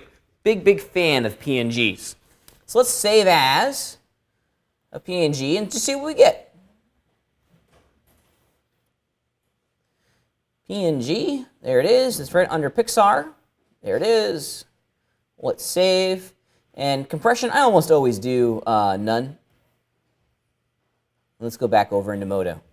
Now, I don't need this barrel JPEG anymore, so let me just delete it. I'm going to right-click on it, choose Delete from the contextual menu, and then back in my shader tree, I'll do the exact same thing that I did before, add image, image map, load image, and go find my PNG. Ta-da! Hooray! Things are starting to look a little bit better. The purple outlines have gone, and I really messed up my selections there. You can see some of the problems that we're working with inside of Photoshop in its current form. Sometimes getting accurate selections on the pixels that we need to reproduce detail can be difficult. More on this in the upcoming weeks as we can continue to expand our tool set. So we have to be careful because what we see or what we create in Photoshop is going to be wrapped onto our object over in Modo. James, question? So if you save it as a PNG, you don't have to like flatten the image? No, never flatten your image. Never flatten your image. Yeah, you always want to keep that Photoshop document with all your layers. You want to save it as a PNG? PNGs, absolutely. Yes, sir. Quick question with the masks. Mm-hmm. Back in Photoshop, yeah. So I've tried to shrink the metal down and then duplicate it, but every time I duplicate or paste it, it pastes into a new layer instead of inside the photo that I'm masking off. Got it. So are you doing edit, paste? Yeah, I try to paste special paste in place or zooming out from the bottom. Okay, show me, what computer number are you? 23. 23. All right, show me what you got.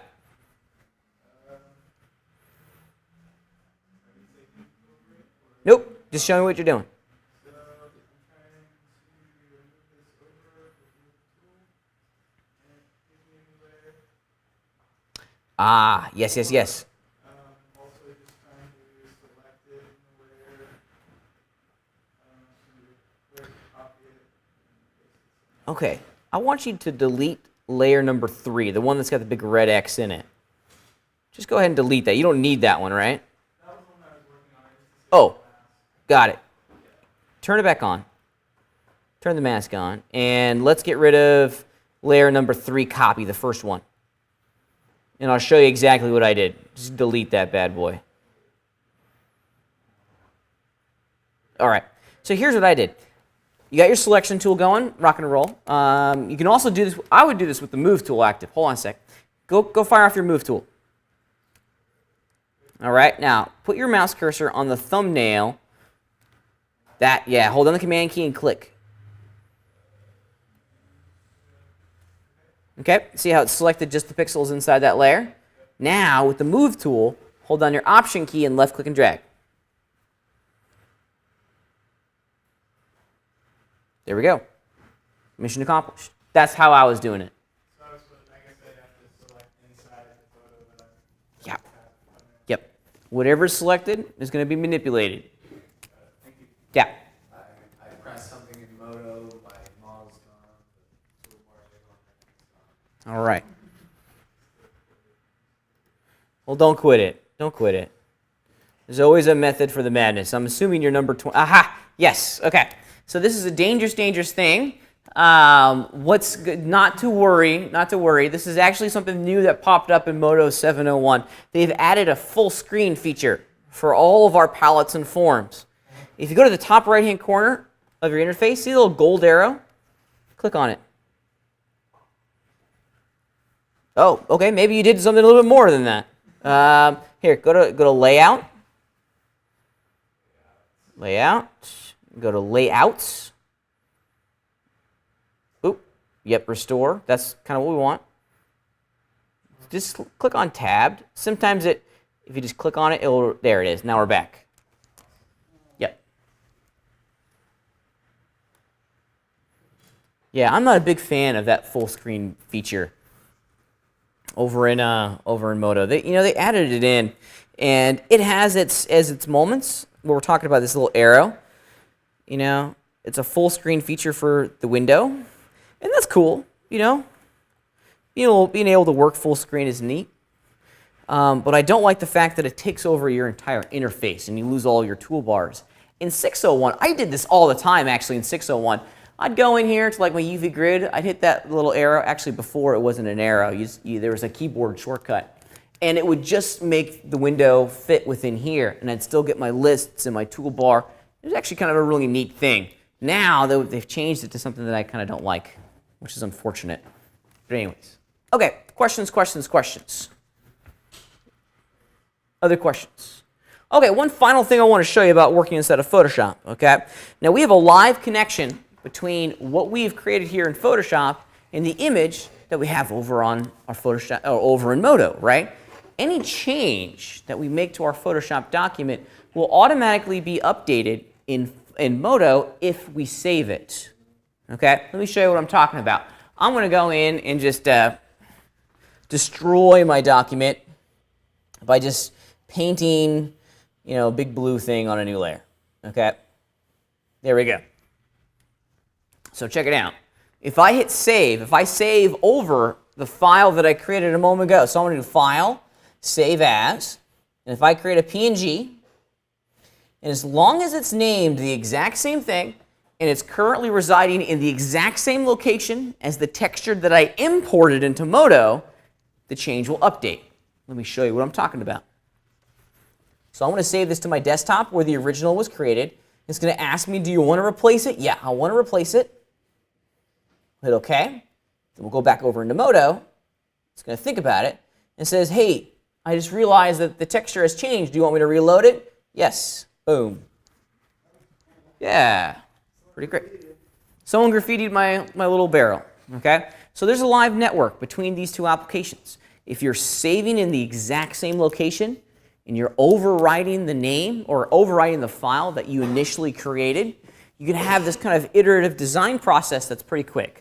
So you can do something in Photoshop, save over the file that you just created, it will automatically update in Moto, and you can see your changes right on the model, which is pretty great. Questions? Yeah? Are we eventually going to do difference maps, stuff like that? Absolutely. That's coming. Are we going to do it on this project? Not on this one. Baby steps. Baby steps. This is our first foray. Yeah, we have scratched but the surface of texturing. You are about 1% into the content at this point. Yeah.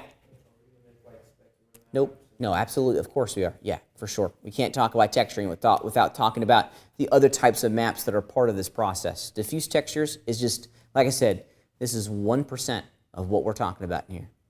Okay, we're going to do reflection maps, spec map, roughness maps, Normal maps, can't talk about we can't have a game art class without talking about the importance of normal maps, okay? 1 week at a time. 1 week at a time. Okay? Other questions? Like next week, we're going to continue our conversation by talking about baking inside of Modo. So we want to extract texture information from the actual geometry in Modo. Yeah, we're baking cookies next week. No, we're not baking cookies. We're baking textures next week. Yeah, I know. Sorry to burst your bubble. No cookies will be served. But next week we're going to talk about baking as we continue to refine our skill set and extract, geometry information and texture information from Modo and apply it here in Photoshop. My rotation keys for rotating around the model in Modo are doing some weird spinning effect. Spinning effect, yes. Right. Okay. I think I know what you're talking about.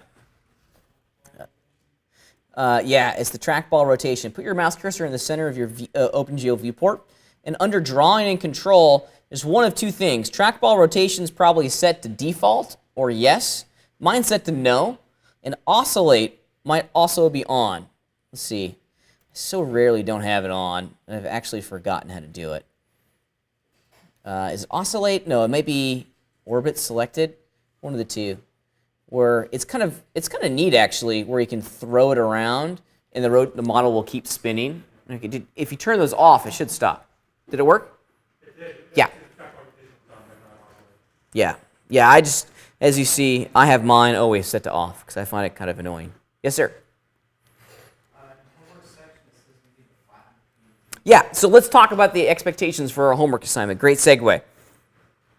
All right. So if we go back to renderography and look at at what you're asked to make this week. So I'm under the homework tab. So you're going to be just responsible for doing all the textures, okay? I want you to focus all of your energy on creating the diffuse texture map for your wine barrel and the small little set that your wine barrel is going to live within, okay? Because there should be some other things in there that should round out your scene. So let's talk about the expectation. Geometry for the wine barrel, geometry for the set. UV map for the wine barrel should be done, right? That was last week's. Up until now, that was last week's. Now, diffuse texture map for the wine barrel, okay? Take everything that we've talked about today with Photoshop and create a diffuse texture map for your project, okay? Please make sure that the texture resolution for your wine barrel is 1024 by 1024, okay? No larger, please. 1024 by 1024. I'm also going to be asking you to make a render of this. So I would like to see your wine barrel your texture on your wine barrel in your set in Modo. Take a picture of it, okay? Remember, design for a portfolio. So make sure that you're taking a pretty picture and you're creating some sort of creative scene or image that you could use to further your career, okay? For that render only, for the Modo render, not the Photoshop stuff, I would like you to submit a JPEG, okay? However, there's also a couple other things that you're going to be turning in at the conclusion of this assignment, okay? At the bottom here, on the list of things that you're going to be turning in, you're going to be giving me 4 different things, and let's talk about it, okay? And I've given you the naming conventions. So, of course, you're always going to give me your master Luxology project file so I can see exactly how you created this scene. In addition, I want your Photoshop document, okay? I want your Photoshop document so I can open it up and see all your layers, okay? I want your Photoshop document. And then I need the PNG file that you saved out of Photoshop. So in essence, I need your master project file from Photoshop and the product of that master project file, okay? The map that you physically imported into Modo and mapped onto the wine barrel. Because I want to be able to open up your project, relink all the textures to their appropriate counterpart, and see the texture on the model in Modo. I already saved it as a PNG close Photoshop, So you didn't save a Photoshop document. You're screwed. A bazillion. Yeah, I know. And what's unfortunate about that is that you now have lost all your work. Once you flatten your Photoshop document into a PNG You can't go back in and make any changes to your Photoshop document. So if you saved your Photoshop, if you saved at the PNG with all your wireframes on, it's either start over or start over. Okay? Yeah, got to have that Photoshop document. It's like your LXO file. It really is. It's the master texture file for your project. Okay? So got to save that Photoshop document. Okay? I got to have it. It's part of the expectations, so I need to have it. Okay? One other thing, and of course the render from Modo, the JPEG. One other thing, I got you. One other thing about Photoshop documents, they're going to get quite large, okay? They're going to get quite large. It's not uncommon for Photoshop documents to be in the hundreds of megabytes, okay? So please prepare yourself for that, okay? This one's probably not going to be astronomically huge, but as we get more complex and more detailed with the work that we create for our projects in here, the size of your Photoshop documents are going to grow. Okay? Keep that in mind. Mr. Ballas. Yeah, how do you make the, so I want to make 3 planes, right, in Photoshop, place the barrel in front of it, take a picture of the textures. Is there a tool for making planes that I don't know about? In Modo? In Modo, Yeah, absolutely. So in Modo, there's the plane tool. And remember, a plane is nothing more than a two-dimensional cube, right? So there's actually 2 different strategies that you can employ to get to almost the exact same result. Let me go over to my Model tab, and I can show you what I'm talking about. So if you navigate to your Basic Tool tab, holding down the Shift key will allow you to create a unit primitive, one of which is going to be a plane. Rock and roll. So that's an easy way of doing it. In addition, here's how I do it, and this is just me. I just grab the cube tool, okay? And I orient my 3D OpenGL viewport so that my work plane is just kind of chilling on what I call the ground, and then I just drag out a box. There it is. And my texture is showing up. Does anyone know why my texture is showing up on my ground? Ooh, pop quiz. Let's see if anyone can get it.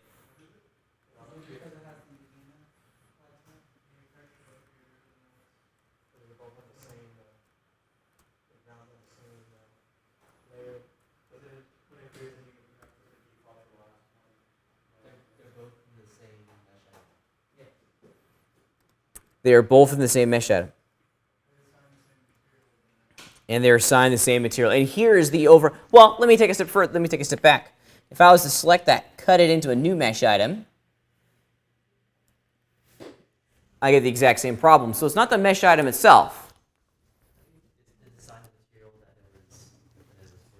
It's the material. It's not actually been assigned to the material. If you examine the contents of my shader tree, you'll start to explore and start to see that these 2 materials aren't actually associated with any polygons within my scene. And the texture that I've imported is outside of those groups, right? So it's being blasted to everything. Everything is adopting that texture. If I was to create a sphere right now, since this image is outside of a material, creating a sphere will also get that texture, right? Okay? And herein lies the importance of ensuring that you are separating out your models with materials, okay? We'll come back to this at a later date. Questions? Don't worry about this. This is just extra icing on the Modo cake. Huh? I want cake too. It's quitting time, so it's cake time for me in my brain. No, it's actually not quitting time because we have our lab assignment that we need to do for this afternoon. Now, if you work diligently, you may be... Oh, any other questions about the homework before we go further? Is everyone confident and understand what's expected of you over the next 7 days? Okay, rock and roll. Let's go back to renderography and examine the contents of our lab assignment. Now, this lab assignment is called Modo Blocks, and I have given you guys these 3 models. No, they're Modo blocks. Because that would be infringing upon a copyright, right? They're not Lego. They're Modo blocks, okay? So your job inside of this is almost identical to last week's lab assignment. to download the assets in the resource tab of this week's assignment page. Create UV maps for them. Create UV maps for all three. Now, these are going to challenge you. Last week's were really easy in that you were doing a cylinder, a sphere, and a cube, right? These are not cylinders, spheres, or cubes. So let's talk strategy for a moment. How are you going to approach this? No, you're not allowed to use Atlas, ever. And there's a reason for it. Atlas is going to destroy the proportions, okay? It's also going to create more UVs and more disconnected UVs than you need. Atlas is the wrong way to make UVs, okay? You're going to spend more time fixing your UVs when you use the Atlas projection type than you do if you use the traditional UV creation method. I don't talk about Atlas because it is the wrong way to make UVs, okay? You have to be very disciplined to be a good UV mapper, okay? And you're basically only allowed, in my opinion, to use project from view and UV unwrap, okay? So let's talk strategy. How are we going to approach this? Yes, sir? You can project from view in chunks, Yeah, which chunks would you start with? probably flat squares. Flat squares, that's right. Remember, little victories first when we're UV mapping. Do the flat surfaces first, right? Because project from view will allow us to very quickly take a snapshot of that thing, right? I love it. So the flat surfaces are easy. Now, we don't have a lot of flats, or we have some shapes in here that aren't necessarily flat. Bless you. Wow. Are you okay, Mr. Morris? Yeah, I know, right. With the person sitting next to you. Right? I'm joking. Right, yeah. I had a heart attack, and I'm many feet away. It startled me. So what about the curved surfaces? How are we going to do the curved surfaces? Unwrap. Unwrap. Now let me give you a small little piece of advice, and this is the only suggestion that I'm going to give you for this assignment. Okay? Let me just open up that project file. We went over this last week, but it's such a good strategy that it's worth going over again.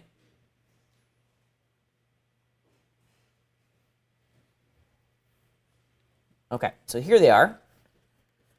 And let's just take a look at number uno. Okay. So, as Eli said, these ones in here are super easy, right? Because we can just very quickly do Control-Shift-A. Let me actually create a new UV map. So this is block 01. So we do Control-Shift-A, and then project from view. Click. All right. Mission accomplished. Things are starting to look pretty good over here, right? And I just continue doing that across all these surfaces, but we're going to get to a point when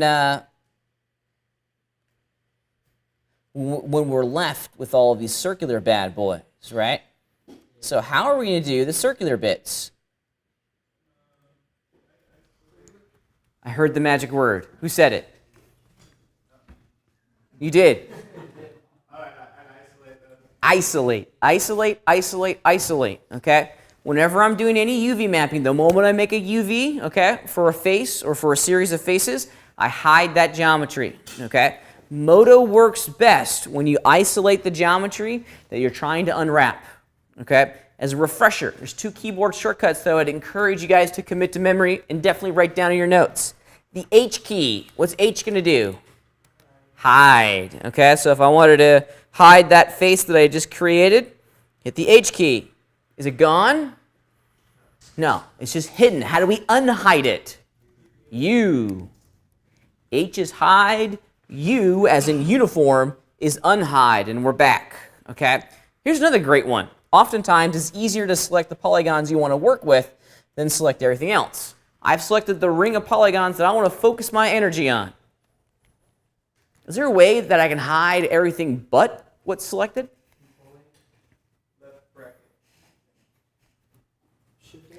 Shift H, and you're kind of doing the same thing. You're on the Shift H is the kind of it inverts the selection and then hides it automatically. Shift H is going to hide all of the unselected polygons on our scene. Shift H, and now we're left with what we had selected.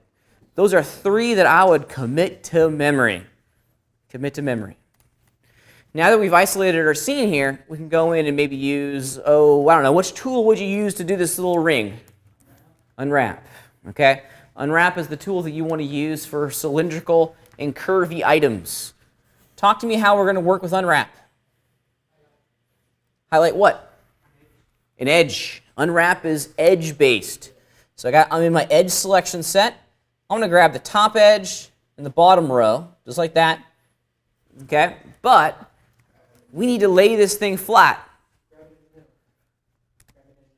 Grab the edge in the middle, right? Because with the unwrap tool, this is where we're really kind of establishing the polygons that we want to cut with our fictitious scalpel. Okay? So we need to determine a place to cut this and then lay it flat. Okay? So I'm going to grab an edge in the middle and then run the unwrap tool. And there it is. Ta-da! Awesome. Awesome, awesome, awesome. Let me show you one other thing, because often when you're working with the unwrap tool, the UVs are going to be placed at a diagonal inside your positive UV grid. Do we want this? No. Why not? Why don't we want this? Why is this bad? It is OCD, but there's a reason for it. There's actually a very good reason for it. It's not just because Pat's crazy and everything needs to be perfectly straight up and down and left and right. Although there is a little bit of that. You're absolutely right. We've got to project ourselves over into Photoshop. If this was going to be a wood plank, what would I have to do in Photoshop to get this looking correct? You have to rotate your image, right? That can be very difficult. It'd be a whole lot easier if everything's perfectly north-south and east-west. So there's a couple ways that we can do this. I didn't actually show this to you last week, but here's kind of some awesomeness for you. We could use the standard rotate tools. So I can drop my tool, grab my polygons, and rotate it, and yeah, that's cool. But I'm a little OCD. I prefer to have everything be perfectly straight up and down or left and right. So there's a really great tool inside of Modo called Orient Pieces. Yeah, Orient Pieces. Orient Pieces. You click on it, you'll get a little pop over, and it says, hey, which direction do you want me to orient it for you? Auto is going to pick between the other two versions, the other two modes, which is horizontal and vertical. So I want it to be vertical. Boop. It automatically rotates it for us. Okay? And it's done a really great job because all of these edges in here, perfectly straight up and down.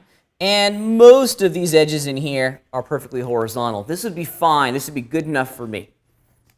I'd say done and move on to the next one. Okay? Questions? Yes, sir. Would you generally do a high fidelity, like a 4K texture, and then scale it down? Very rarely. I wouldn't go that high. I wouldn't go as high as 4K because there's going to be some downsampling problems with the detail. I wouldn't go from a 4K to a 1K. However, I do often go from a 2K to a 1K. I wouldn't go from like a 1K down to like 128. So it just kind of depends on how far you're going to go. My barrel's looking kind of wonky. Yeah, that's going to happen. That's going to happen. If you would like, you're more than welcome to increase the resolution for any of these assignments to give you really great textures. But just note that over in the game engine, that's going to start to bog things down and dominate your memory. I know some guys that for feature film work, it's all 4K textures. For the feature film guys have it way better than the game guys have. The feature film guys have a piece of technology called PTEX, which is awesome. And PTEX basically makes a UV map for every single polygon automatically. An entire UV map, not an island, an entire UV map for every polygon on your mesh that perfectly matches the size, scale, and orientation of each one of those polygons. And it's what they use for the big characters on these feature films. It's pretty great. Does it keep it all in one shell together? No. There's some magic in it. Well, PTEX is really designed for truly interactive sculpting and painting. Yeah, you're painting the textures. You're not using Photoshop and laying down images on top of it. You're bringing it into an application called Mari, which allows you to take Photoshop-like tools and paint on the actual 3D model. It's very, very cool. Very neat. Very neat. Yeah. For us in the game world, we're old school. We have to UV map everything. Yeah. Meh. Oh well. It's okay though, because it's all worth it. It really is. I actually enjoy UV mapping quite a bit. Because I know that the quality of my work is going to go up once I include a UV map. Significantly go up. Okay, other questions on what we're doing? So as we did last week, please make sure you're utilizing the checker pattern or a checker pattern for all three of these moto blocks. I need to see two things at the conclusion of this lab. I need to see the project file that includes a correct UV map for each one of these mesh items, and then a render that showcases how well you did. Roger, Roger? Everyone good? Okay, let's do it. Yes, sir.